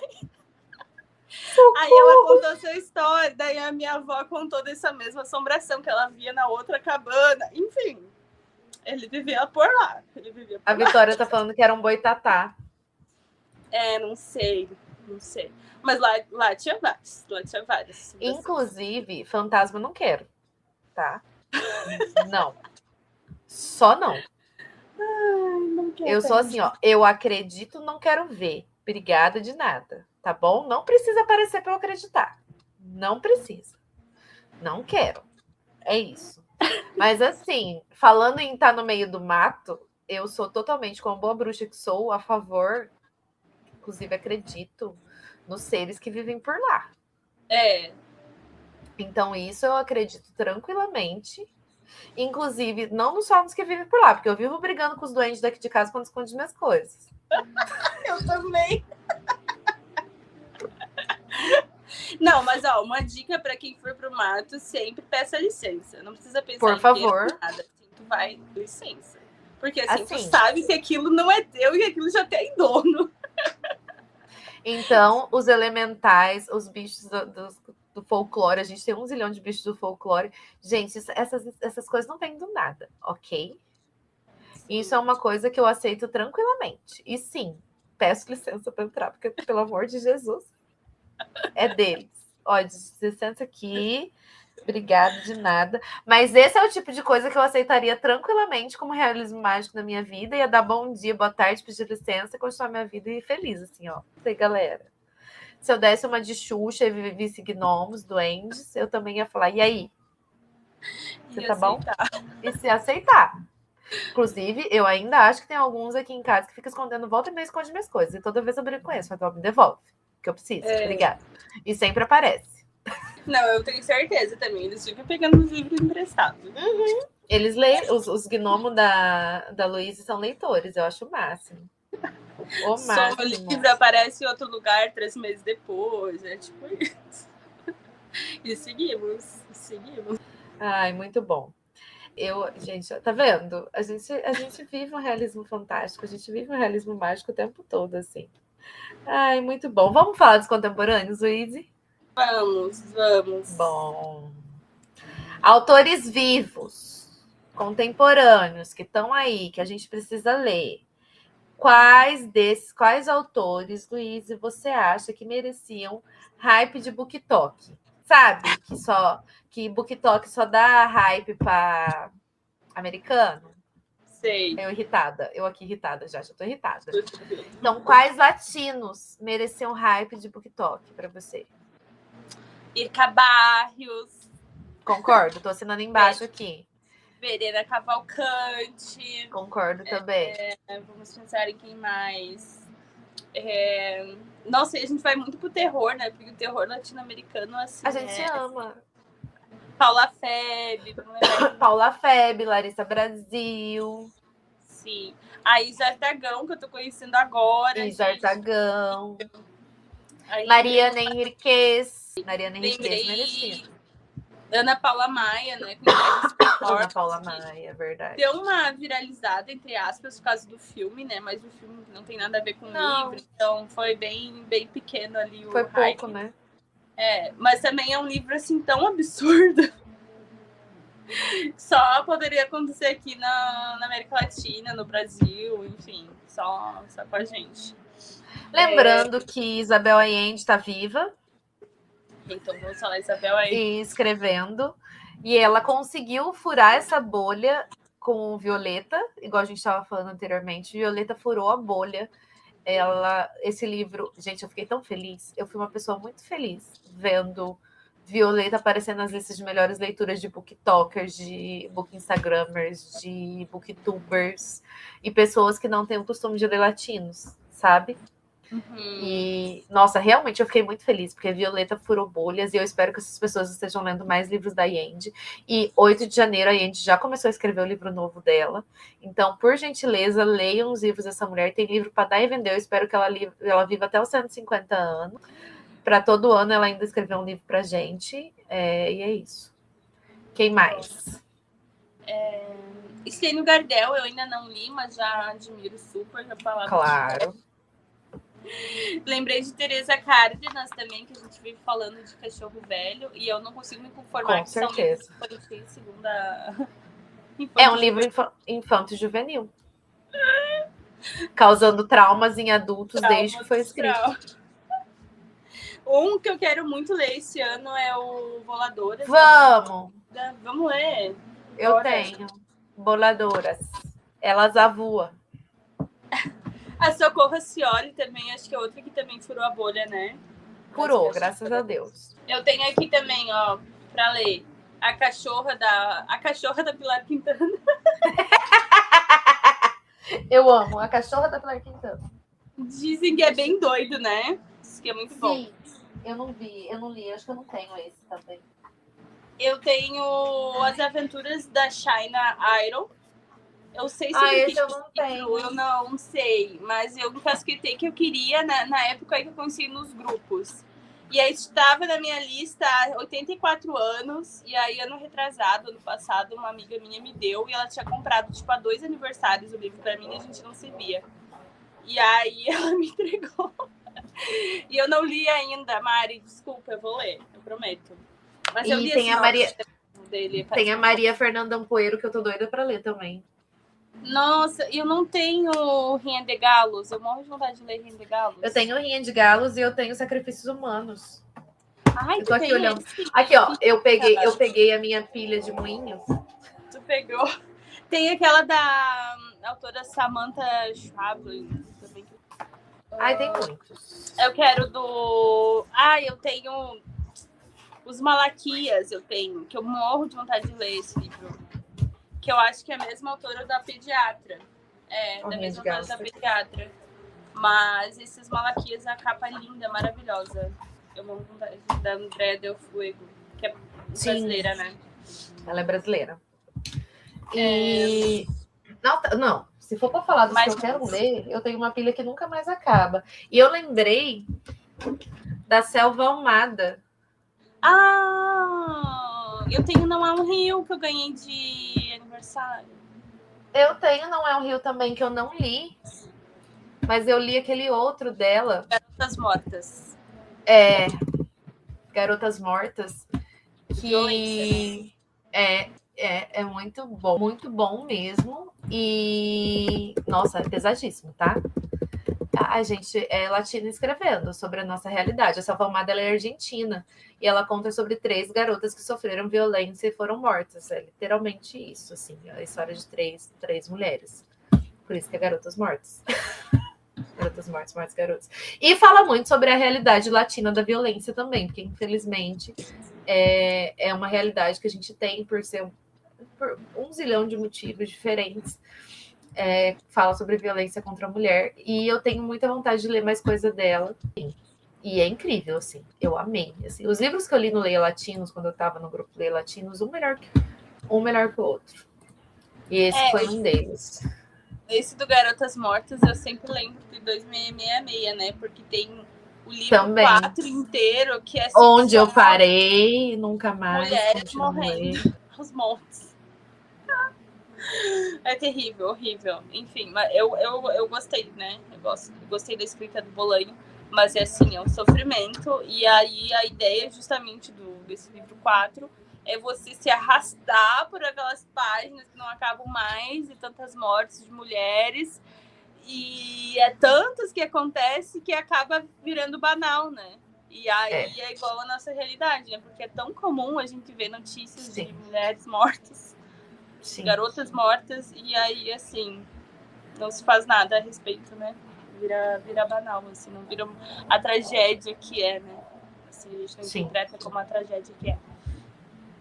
Ai, tem tanto livro latino para eu falar ainda que eu vou deixar para a gente falar mais um pouco no final. O que mais? Tem mais algum contemporâneo que você acha que merecia o hype? César Bravo. Concordo.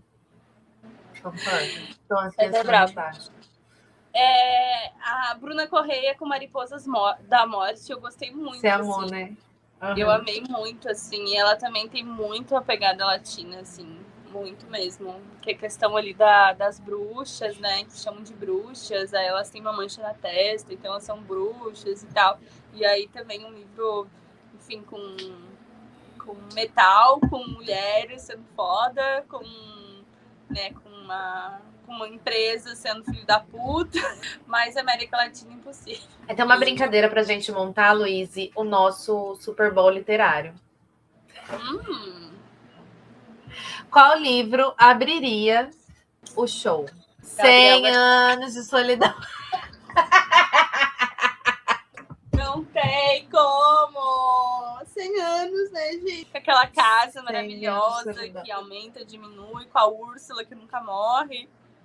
Gente, com todos os aurelianos e todos eles. José Arcádios. Nossa, isso que eu pensei. Eu pensei que eu tava, enfim, né, pensando sobre a pauta e tal. E aí todos os aurelianos e José Arcádios estão tão felizes com esse show. Com esse show, sim. Com toda certeza. Ai, sim. Eu vi um meme, eu não sei se eu compartilhei, que tava assim. Naquele dia, em frente ao pelotão de fuzilamento, o coronel Aureliano Bom Dia iria se lembrar do dia que viu Bad Bunny fazendo show do Super Bowl. Sim, Gabriel Garcia Marques está muito feliz com o Bad Bunny hoje, com toda certeza absoluta, igual todos nós latinos. Muito mais bom. Uma contemporânea que eu me lembrei, puta que pariu, hein? Nossa, a gente já começa a falar. Saboroso Cadáver. Porra, da Agustina Basterrica. Assim, é um absurdo aquele livro, assim. Sem palavras. Resumo do nosso episódio na parte contemporâneos. Leiam mulheres que escrevem terror. Isso aí. Não tem nada mais incrível. Leiam mulheres latinas escrevendo terror. Não tem nada melhor do que isso. É o terror que a gente vive nas ruas, é o terror que a gente vive todo santo dia, é o terror mais horroroso que tem, e é incrível. Sempre incrível. Absurdo. Bom, então quem abriria seria 100 anos de solidão. Teria algum momento lágrimas, um momento emocionante? Qual seria o livro? A Caixa dos Espíritos. Ai, como a gente é... Nossa, a gente... Ok, né? Vamos... Ai. E qual fecharia o espetáculo? Nossa, tem algum contemporâneo, né? Ensinando geografia para os americanos, a gente escolheria as veias abertas da América Latina. Pô! Aí, Mike the Drop. Exatamente. E assim, Nossa, sim. Pensando no show do Bad Bunny, a gente faz isso. A gente escolhe as veias abertas da América Latina e esfrega na cara dos norte-americanos. É sobre. A A Stephanie Stephanie escolheu Memórias Póstumas. Pode ser Boa. também, pode ter ele ali no meio. Eu acho justíssimo. Ai, Luiz, agora é a hora das indicações. Eu vou deixar aberto para você fazer indicações. Eu tenho um povo aqui ainda que eu quero falar. Eu De não latinos que eu li. Bom, vamos falar de cubanos. Posso estar falando de cubanos aqui. Primeiro, vamos falar de Padura. Maravilhoso. Padura é o cubano. Ela sempre esquece que o Padura é cubano. Apesar de que o Homem que Amava os Cachorros, ele não fala sobre... História. Também fala. Tem uma parte que se passa no México, porém ele conta mais sobre a história dos garotos lá da União Soviética. Os garotos é ótimo. Os trotes que o Stalin, mas ele é... Mas tem o... Eu tô tentando lembrar o nome. É Hereges, o outro livro que eu li dele. Hereges. Hereges, bom, eu não tô tão doida. Tem o Hereges, que aí ele tem... Ele se passa mais na América Latina também, apesar de ser um livro histórico, assim. O Hereges é incrível. Gente, tudo que o Padura... Eu quero ler tudo que o Padura escreveu. Só que, assim, os livros dele são um tipo de livro que eu preciso ler quando eu tiver com tempo. Porque ele demanda um tempo seu, porque é tudo tão lindo, mas é tudo tão denso. É tudo tão denso que você precisa... Aí você pensa assim, como alguém conseguiu escrever uma frase tão bela? Acho que eu nunca mais vou ler uma frase tão bonita. Exatamente isso.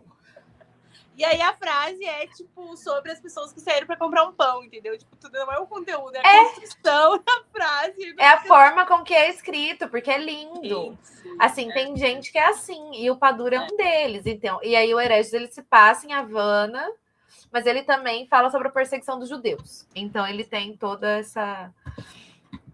essa construção e fala sobre obras de arte. É incrível. Padura sendo incrível. Ler. Eu comprei por causa de que você indica. Eu consegui comprar no sebo. Indico Hereges. Sobre humanos, temos Teresa Cárdenas, né? Tem o Cachorro Velho, aquele Minha Mãe dela também. Nossa, é verdade, ela é cubana. O Cachorro Velho, e tem aquele outro que eu tenho dela, que eu tô tentando lembrar o nome aqui. É o da mãe. É Minha Mãe. É Minha Mãe? Eu não li ainda, mas eu tenho esse. Os que tu sempre indica é o do Pedro Gutierrez. Tô tentando lembrar que o nome dos O Rei de Havana. Não. Eu sei, mas eu tô tentando lembrar o nome. Eu dando trabalho. Tenho Eu tô confundindo ele com aquele outro que a gente também leu, que é o... Do Juan Pablo, né? Que é do... exatamente. Tá os dois se misturando na minha cabeça. Pedro Juan Gutierrez. É o Pedro Juan Gutierrez com o Rei de Havana. O Rei de Havana é um livro muito difícil. Não é o Rei de Havana. O Rei de Havana eu não li. O Trilogia Suja de Havana. É isso que eu tava confundindo, porque ele tem os dois. Todo mundo Havana. Eu amo, porque se passa em Cuba. Gente, eu tenho um aluno cubano esse ano. Eu não consegui fazer ele sentar do meu lado. Eu não consegui fazer ele sentar do meu lado para conversar comigo, que ele morre de vergonha. Sim, o Henry. Terrível. Terrível. Terrível desenrolado. A graça. Mas, então, Trilogia Suja de Havana conta a história de como era Havana enquanto estava com todas as sanções, que inclusive estão querendo voltar com todas elas, né? Trump sendo filha da puta mais uma vez. Normal, né? Nada novo sob o sol. Mas a gente sabe que houve a Revolução Cubana e eles resolveram brigar com os Estados Unidos, que se acham donos do mundo. Eles isolaram Cuba do resto do mundo e as pessoas que viviam em Cuba, principalmente nessa época dos anos 90, sofriam coisas horríveis, porque quando você fecha o país para importação e exportação, você priva eles de muitas coisas, você priva o país de muitas coisas. E nesse livro ele conta exatamente as coisas que aconteciam. Gente, é cada coisa desumana, é cada coisa surreal que você não acredita que seres humanos passaram por aquilo.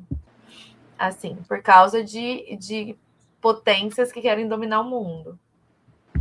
E foi um livro que abriu muitos meus olhos, porque a gente não tem informações de Cuba. A gente começou até agora, que houve uma... Sim. Nos últimos anos houve uma... né, eles começaram... A gente começou... As coisas começaram a sair de lá, a gente começou a entender o que as coisas estão acontecendo, mas foi muito pouco. A gente não sabia as coisas que aconteciam lá, era tudo muito fechado. Antes da internet, das pessoas poderem falar sobre as coisas, era tudo muito fechado. E eu não sabia muito do que acontecia lá. Eu sabia o que tinha acontecido, a gente estuda a Revolução Cubana na escola, mas a gente não sabe muito bem o que aconteceu.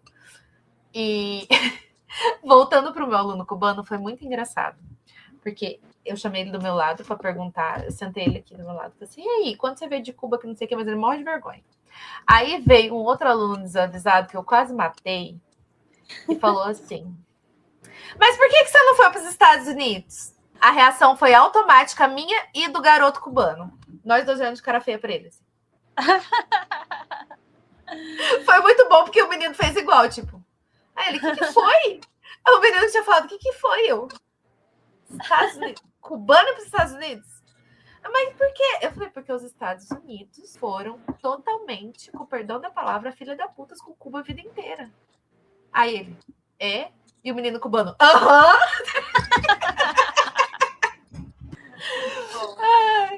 Enfim. E esse livro abriu muito abriu muito a minha mente para entender as coisas que aconteciam lá. E nada como a literatura para contar a história pra gente, né? Para não deixar as coisas serem apagadas. No Homem que Amava os Cachorros aparece um pouco, né? Mas imagino que seja muito mais, né? Mas a gente já fica, assim, apavorado, assim, né? Pela situação. Tinha um cara que ele pegava latinha de refrigerante, cortava para vender como se fosse copo nas barraquinhas, para as barraquinhas usarem como copo, porque eles não tinham copo descartável. Nossa. Sabe esse tipo de coisa? Absurda, né? Essas coisas me marcaram muito. A gente, como assim? E aí ele ganhava dinheiro fazendo isso. Aí eu assim, oi? É um nível de subsistência absurdo, assim, que eu só descobri lendo a trilogia Suja de Havana, assim. É do Pedro Juan Gutierrez, ele tem outros livros, eu tenho outros livros dele aqui, que eu ainda não li, eu quero muito, assim. Muito mesmo. O que tu tava se confundindo é o Juan Pablo Villalobos, que é do Festa no Covil, né? Ele é mexicano. Gente, esse aí também leiam, tá? Criança Psicopata. Ai, os crocodilos bebês. Criança Psicopata. É mexicano, é latino, tá permitido. É muito bom esse livro. Gente, eu amei esse livro, mas eu tô traumatizada até hoje. O personagem principal é uma criança e ele é filho de um rei do tráfico. Do narcotráfico. Do narcotráfico. Ele é criado no meio dos cara barra pesada. A violência é tão comum no cotidiano dele que ele nem se dá conta. Por exemplo, ele é muito inteligente, né? Ele tem um professor que ensina particular a ele porque, enfim, ele não pode ir para a escola porque ele é rei do narcotráfico. Mas ele é muito inteligente e tal. E aí ele decide fazer um dicionário, ele tá colecionando palavras. Uma pior que a outra. E aí todas as palavras que ele coleciona são absurdamente violentas, assim, né? Sobre violência. E ele nem se dá conta que, né, que o mundo dele tá tão inserido na violência. Enfim, a gente percebe, né, como um leitor, assim, de fora, como aquilo é tão comum, tão cotidiano para ele, tão banal, né, a violência. E enfim, isso das palavras que ele coleciona, assim, eu ficava muito... Assim, a primeira, tu já acha, quando vê todas que ele tá colecionando, são, assim, tragicamente violentas. É uma pior que a outra. E aí também, né, ele, como a Thaís falou, psicopata, assim, porque... É uma criança psicopatia. Os desejos dele, o pai dele atende tudo que ele quer, e, enfim, muito louco. E aí é um livrinho de... Quantas páginas tem? Nossa, tem 100. 96 páginas. Tem 100 páginas. Que você lê e nunca mais vai sair da sua cabeça. E você fica traumatizado pro resto da sua vida. Simplesmente isso, assim. Sabe de qual livro que eu lembrei? Que é um livro nacional e que é muito bom e que tem pegada de realismo mágico, enfim. O Som do Rugido da Onça, da Micheline Veronsky. Esse foi um livro que ele teve grande sucesso, mas ele é um livro muito bom, muito bom. Muito diferentão. Precisa. Ela fala até mal do Bolsonaro, acho maravilhoso. Nossa senhora, ela subiu no meu conceito absurdamente, assim. Mas ele conta a história de 2 crianças originárias que foram levadas para a Europa como se fossem itens de circo, assim. E elas claramente não viveram por muito tempo lá, porque elas não tinham imunidade para as doenças. E aí, ao mesmo tempo, a gente está no momento presente e tem uma garota que ela vai para o museu e ela conhece a história deles, vai pesquisar mais sobre, assim. É muito interessante para entender como os absurdos que aconteceram na nossa colonização, né? E eu só lembrando de um norte-americano idiota brigando com um Cherokee, ou seja, uma pessoa originária das terras norte-americanas, por que ele estava fazendo no país dele. Nossa, eu não vi essa, gente. Eu vi, infelizmente, tive a infelicidade de ver isso. O Cherokee, gente, o cara, aqueles índio-americanos, sabe? Olha pra cara dele e você fala, ok, respeito. Ele começa a rir na cara do cara. Ele vai fazer o quê? Tua terra. Querido. Nossa. É esse nível de absurdo que a gente tá vivendo, né? Aquela cantora lá falou, né? Não existe imigrante numa terra que foi roubada. É isso! A terra nem de vocês galera. Vamos ver? Vamos começar por aí? Eu tô aqui tentando achar mais livros que eu li. Eu li tantos latinos bons, mas tanta coisa, tanto tempo. Já falei nessa que Perdemos do Fogo, né? Que você já leu. Nossa, acabei de chegar nele. Argentina. A Mariana Henriquez, eu já falei que vocês precisam ler. As Coisas que Perdemos no Fogo é o meu livro favorito dela. Eu já li Nossa Parte de Noite e já li Os Perigos de Fumar na Cama. Os Perigos de Fumar na Cama eu não sabia, mas é um livro anterior às Coisas que Perdemos no Fogo. Tem alguns contos bons, mas tem uns que são... sabe? As Coisas que Perdemos no Fogo, ele é incrível do começo ao fim. Eu fiquei com cagaço todos os contos que eu li. São muitos traumas. E a Mariana Henriquez, tem muito de tratar das nossas realidades, das realidades da Argentina, principalmente, que é de onde ela é. Ela fala de ditadura, ela conta histórias de serial killers, ela conta dos perigos que as mulheres passam, de violência contra a mulher. O conto As Coisas que Perdemos no Fogo é muito forte, porque ele realmente fala sobre mulheres que sofriam violência e começaram a atear fogo nelas mesmas como protesto. Deus do céu. É pesadíssimo, assim. E tem realismo mágico misturado com horror no livro dela todo. É muito latino. É latino, assim, até o último grau. E eu acho que eu gostei tanto, porque eu acho que foi o primeiro livro de terror de mulher latina que eu li. Quando eu li As Coisas que Perdemos no Fogo. Eu falei, é isso aqui que eu gosto. Eu quero mais disso aqui. Me deem. É isso aqui que eu tô precisando. E aí depois, claro, a gente descobriu as brasileiras maravilhosas que a gente tem. A gente já falou da Irka, tava aqui. Cadê a Irka? Irka, vamos você. Os livros dela também são incríveis. Para mim, tá no mesmo nível da Mariana. Os da Verena estão no mesmo nível. Da Paula estão no mesmo nível. Assim, a gente tem mulheres incríveis escrevendo terror nacional aqui também. Mas a Mariana Henriquez, conheçam, porque, gente, A Coisas que Perdemos no Fogo é incrível, assim, no nível absurdo. E sabe qual que eu lembrei agora, a gente indo pros velhos? De A Trégua. Eu tava pensando em A Trégua, sim. Que ele não tem muito negócio do mágico ali, do realismo mágico, mas é muito linda a história, né? E o Benedetti é argentino também? Não, pera. Deixa eu ver o Benedetti. Não, é uruguaio. Uruguai, obrigada. Ai, gente, me batam. Ai, A Trégua é tão lindo. A Trégua. A gente aqui, olha, A Trégua. É tão lindo.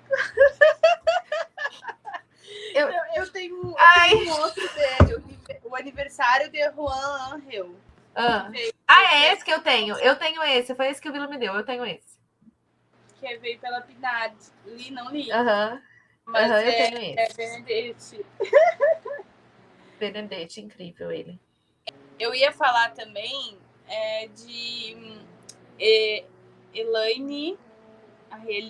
Eliane Alves Cruz, maravilhosa brasileira, que não é no terror, né? Mas enfim, é uma literatura brasileira, latina, contemporânea muito interessante, muito incrível. Eu li O Crime do Cais do Valongo e é um romance histórico, né? E aí ela fala sobre o Cais do Valongo, no Rio de Janeiro, né? Que foi o maior porto que recebeu mais escravizados, assim, uma coisa absurda aquela história, né? A história do Cais do Valongo. E aí, nessa história, a gente tem um crime que acontece. E aí ninguém sabe quem cometeu o crime, assim, e aí tem uma pegada, não é investigativa, assim, mas assim, de um mistério, assim, de quem que se deu. E, enfim, a forma como ela conduz a história é genial e te prende muito, e aquelas personagens são tão vívidas a história que você realmente sente, assim, que tá conhecendo elas, né? E uma história extremamente importante. E ela, enfim, ela agora, o mais recente dela é Meridiana, né? Mas ela também é autora de Solitária e Água de Barrela. Enfim, uma autora também que precisa ser lida, assim, né? A gente não fala tanto sobre ela, então lembrei. Eu lembrei da Aline Bey também. A Aline Bey é uma autora brasileira contemporânea. Ela relativamente tem uma famazinha. O Peso do Pássaro Morto, o livro dela, teve grande sucesso, e aí ela começou a publicar pela Companhia das Letras e teve mais uma visibilidade, e é incrível, assim, incrível. Os livros dela em formato de... Ela escreve em formato de poesia, ela não é uma prosa poética, sim. Ela é uma prosa poética com ritmo absurdo, e assim, você lê e sai traumatizado. Bom, como sair traumatizado de uma leitura? É isso aí, entendeu? Tem um do Gabo também, que eu não posso esquecer de falar dele, que é o Ninguém Escreve ao Coronel, que eu amo esse livro. Gabo sendo maravilhoso. Ninguém Escreve ao Coronel, que é um coronel que ele tá esperando a aposentadoria dele chegar, e toda a vida dele é em volta dele esperar essa bendita dessa carta que vai falar que ele tá aposentado. Coisa muito latina também. O filho dele ele cria galo, parrinha de galo. E não, é muito bom esse livro. Você leu, né? Li. Eu gostei também. É bem interessante. Coitado. Coitado do coronel, gente. Ele foi coronel, sabe? Ele lutou, e aí chegou no final e ele não... Ninguém escreveu ao coronel. É sobre. Mas também tem aquele orgulho, né? Que também é um pouco muito latino. A gente tem também, né? Porque a gente pode estar comendo merda, mas assim... Por cima da carne seca. Nosso orgulho próprio, entendeu? Exatamente. Aqui tentando lembrar dos livros que eu li latinos, mas que assim, que ficaram lá para trás. Tem uns muito ruins. Pedro Páramo. Ai! Eu comecei a ler ele tantas vezes, enfim, eu só li a vez que eu comprei ele, eu li no ônibus 30 páginas. 40 páginas, no ônibus, nunca mais peguei. Mas é um livro muito doido, porque o Juan Rulfo, tipo, ele escreveu a total na vida dele, não sei se foi 60 e poucas páginas, 60 páginas, sei lá, escreveu pouquíssimos, né? Pouquíssimos. Uhum. E aí a quantidade de estudos que tem sobre ele, assim, é uma coisa absurda, né? Então, de pessoas falando sobre o autor, sobre as obras dele, é, assim, uma quantidade absurda. Tem essa curiosidade no começo do livro, assim, para falar sobre a importância da obra, né? Dizem que inaugurou o realismo mágico, né? É. Essa é a obra que inaugura o realismo mágico. Tem até um filme, não tem um filme muito louco? Tem. E saiu na Netflix também, agora uma série, né? Eu tava hypada, eu ia ler. É série ou filme? Enfim, eu sei saiu que tem. A série nova. É nova, não, mas tinha um anterior, assim. E o Gabriel Garcia Marques disse que ele se inspirou no Juan Rulfo para escrever os livros dele também. O comentário da Publishers Week. O romance surrealista de Rulfo retrata um homem na busca de sua herança mexicana. É assim, né? Porque eles não sabem falar sobre realismo mágico, é ser surrealista. É porque ainda não era realismo mágico, ele criou. Uhum. E aí, do The New York Times, Book Review. Dos autores contemporâneos do México, Juan Rulfo está entre os imortais. Romance mais aclamado da literatura mexicana, Pedro Páramo é o primeiro de 2 livros lançados em toda a vida do Juan Rulfo.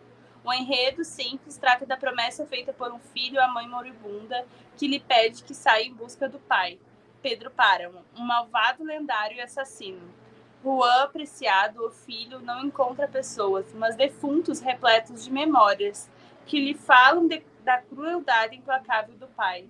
Vergonha é o que Juan sente. Alegoricamente, é o México ferido que grita suas chagas e suas revoluções, por meio de uma aldeia seca e vazia, onde apenas os mortos sobreviveram para narrar os horrores da história. O realismo fantástico, como hoje se conhece, não teria existido sem Pedro Páramo. É dessa fonte que beberam o colombiano Gabriel Garcia Marques e o peruano Mário Vargas Llosa, que também narram odisseias latino-americanas. É isso. Joga o microfone. Mic drop the mic. É isso. Sim. Pedro Páramo. E aí você vai ver, é um romance de cento...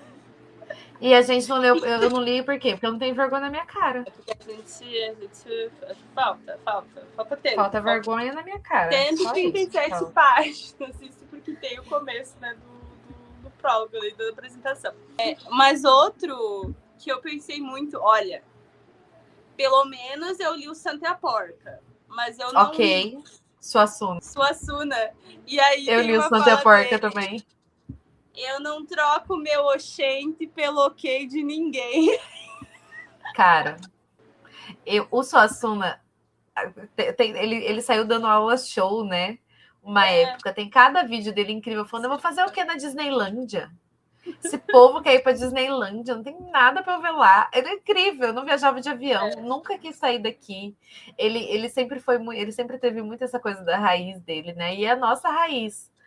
E os personagens que ele criou... Gente, o Santa e a Porca é maravilhoso. Tem uma referência no Alto da Compadecida, né? Sim, na verdade. A porca tá lá. Eles misturam a porca, sim. A porca não é no Alto da Compadecida, né? Eu li o Santa e a Porca na faculdade. O Santa e a Porca na faculdade. E também é uma vergonha não ter lido o Alto da Compadecida, porque o Santa Porca eu li, tipo, nossa, eu vou ler. E aí eu li em 2 horas, né? Eu tinha o livro que eu ganhei da biblioteca. Mas eu não tinha o Alto da Compadecida em minha, desculpa. Eu comprei... faz o quê? Só uns 2 anos. Mas eu enfim. Cara, ele é muito maravilhoso. E aí ele também, né? E é isso, né? Você assumir assim uma postura de artista e de entender sua cultura e assumir, né, sua latinidade, sua cultura, seu povo. Porque ele escrevia e sempre sobre personagens, entre aspas, regionais, né? Sim. E aí falaram pra ele, né? Enfim, isso nos vídeos que tem, né? Nas redes sociais de eu vi mais de uma vez esse mesmo vídeo.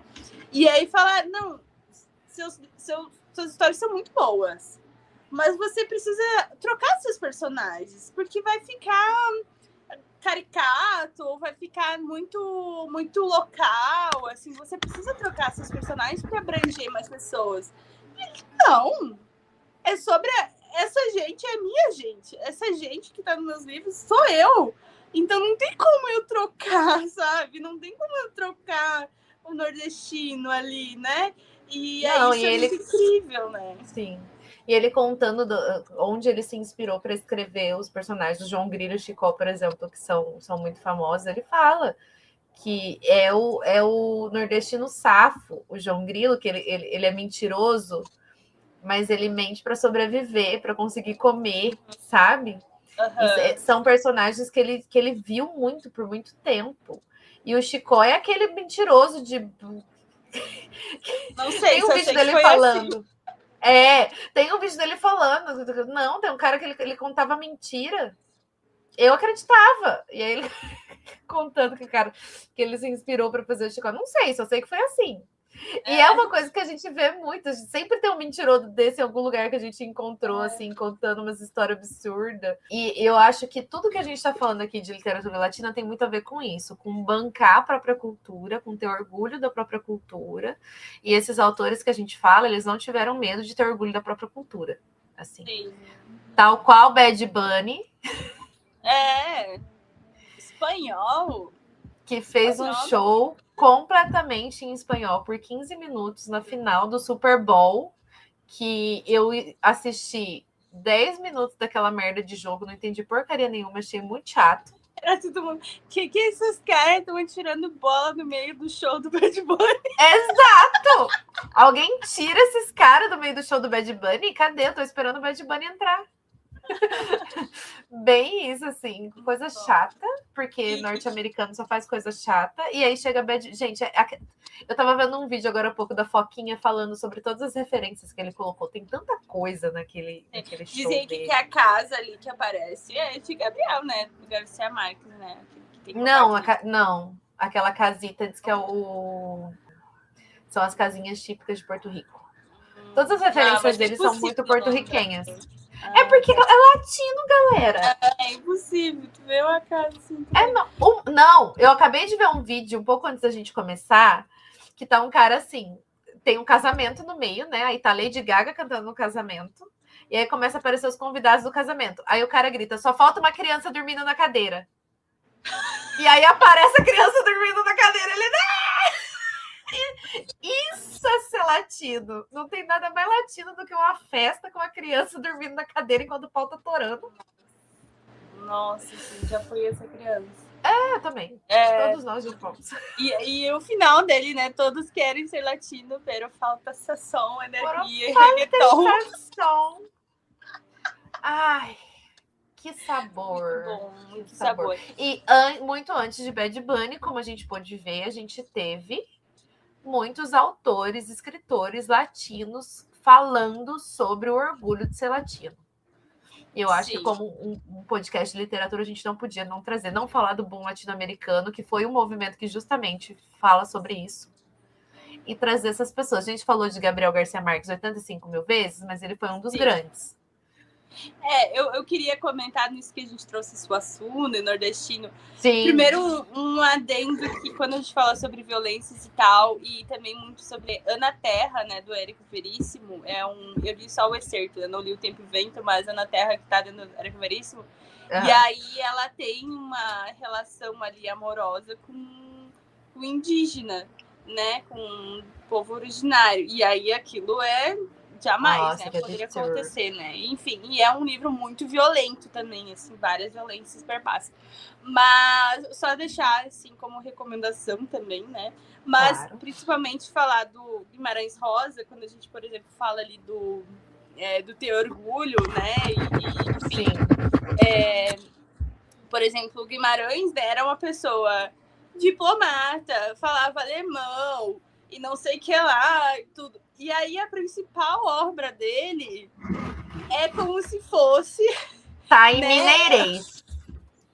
É o Riobaldo, que foi um jagunço, né? Que tudo é ele narrando e inventando palavras. E assim, é um autor do mais alta né, cultura e tal. E aí é na voz do Riobaldo, né? Que é um personagem simples, que você pode encontrar em qualquer Brasilzão desses, um Riobaldo contando a história dele, e ele vai te narrar e vai te contar, e vai ser assim, né? Então, muito sobre esse orgulho, assim, né? E sobre essa representatividade da literatura e enfim, né? O Guimarães, com toda a sua genialidade, colocar um Fausto, né? A história do Fausto. Sim, ele é incrível. Na voz no sertão. Do Riobaldo, no sertão brasileiro, assim. No sertão brasileiro. As maiores questionamentos da humanidade, e aí aquele né, senhor ali, mineiro, enfim, do sertão, que tá narrando, e aí é óbvio a grande questão entre o bem e o mal, né? É isso, é sobre ter orgulho da nossa latinidade. A gente é latino. Eu vi muitos comentários. Ai, gente, sempre tem uns idiotas falando que Brasil não é América Latina. Ai, eu não sou latina, eu sou brasileiro. Você faltou nas aulas de geografia igual os norte-americanos, né? Os estadunidenses. Você faltou. Porque eu não queria falar nada, não, mas latino, porque as línguas são derivadas do latim. Começa por aí. A nossa língua veio da onde? Exato. E a gente está na América Latina, que é onde? América do Sul. A América que fala línguas de países de línguas vindas do latim. Então, é isso. Aquela tentando explicar sem ser mal educada, porque eu tô com uma vontade de xingar absurdamente quando eu escuto essas coisas. A gente precisa ter orgulho do que a gente é. E sim, nós somos latinos, somos da América Latina, somos todos americanos, como o Bad Bunny ensinou para os estadunidenses, né, domingo. Cara, é sério. Eu tô muito impactada por aquele Super Bowl. Para quem ainda não entendeu a importância disso, é um momento em que o presidente dos Estados Unidos está fazendo de tudo contra os imigrantes, e a maioria dos imigrantes nos Estados Unidos são latinos, né? E se você é brasileiro e você for para os Estados Unidos, você vai ser tratado como latino também, tá bom? Então não adianta falar que você não é latino, não. Tem um momento muito simbólico, né, que o pessoal comenta, né? Ele não precisou falar de ICE, ele só falou que né, ele teve aquela frase ali que só tem coisa que vence o ódio é o amor, né? Mas teve um momento muito simbólico dele entregando o Grammy dele para uma criança, né? A Tina. Sim. E aí, das cenas, né, que a gente tem visto tanto de crianças, enfim, sendo levadas pelo ICE, sim. Sim. Muito simbólico, assim, né?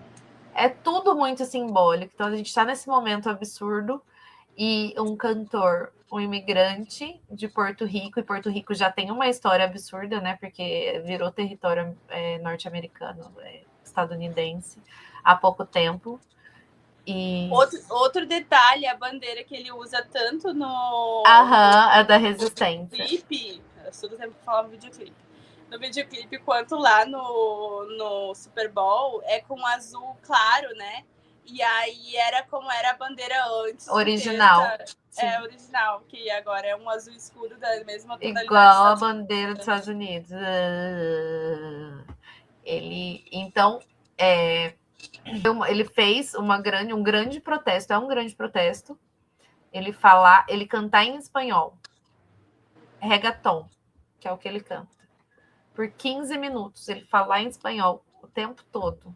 Ele colocou o Pedrito estava lá.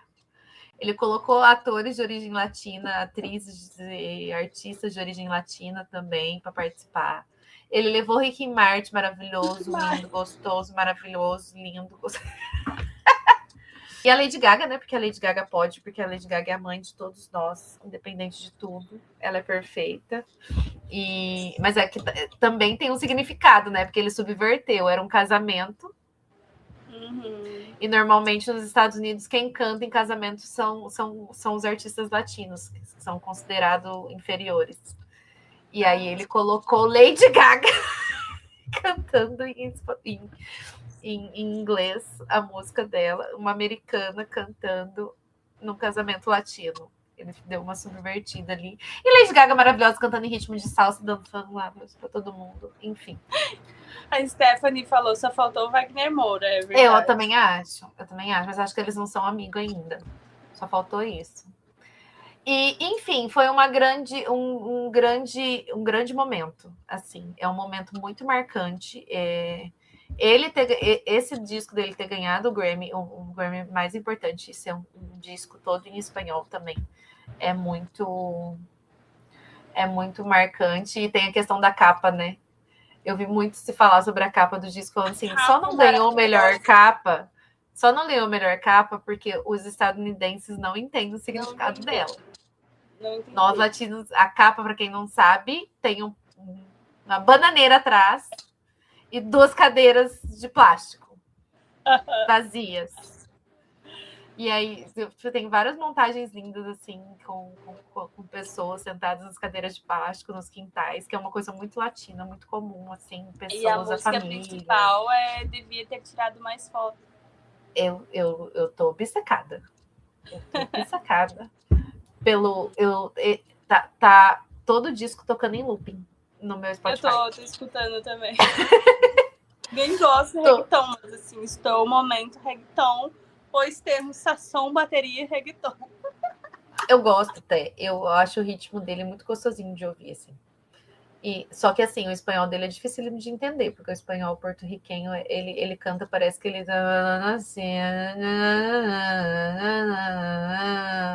ele não abre a boca para falar, é difícil de entender.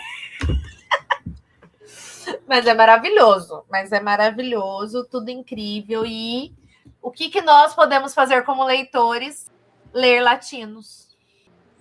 É isso. Resumindo, tal qual Bad Bunny fez a sua parte, cantando em espanhol e exaltando a sua cultura e explicando que todos nós somos América, nós também devemos sempre relembrar. A gente tem um monte de dica aqui, vocês não têm mais desculpa para não ler latinos, tá bom? Então tá bom. Inclusive, eu tô com vontade de sair daqui e pegar um latino começado. Sim! Porque...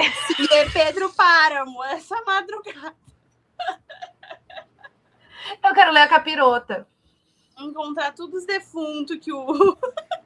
muito bom. Porque eu amo.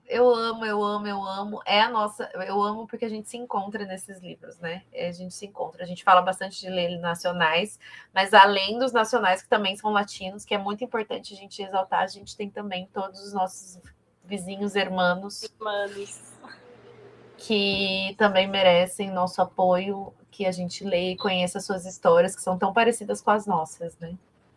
Eu acho que é isso. Eu amei o nosso episódio. Amei também. A Yas falou que o podcast é ótimo, como sempre. Obrigada, Yas. Obrigada, gente. Vocês me perdoem, de vez em quando tem uns lapsos de memória, mas terça-feira, depois de 6 aulas e mais 2 horas de reunião, eu não tenho condição nenhuma do meu cérebro funcionar, mas tá tudo bem. Com todos os livros... Não pode terminar. Não pode terminar. Mais 2 horas depois. Não, o episódio... Esse episódio vai ser rápido. 2 horas e 6 minutos depois a gente ainda tá aqui falando. Mas é isso, gente. Muito obrigada a todo mundo que ficou aqui com a gente, a quem vai ouvir a gente depois. E, por gentileza, leiam mais latinos. Isso. E tirem mais fotos. Sim. Tchau, gente. Até semana que vem. Beijo. Beijos. Você ouviu o Literatura Sem Frescura.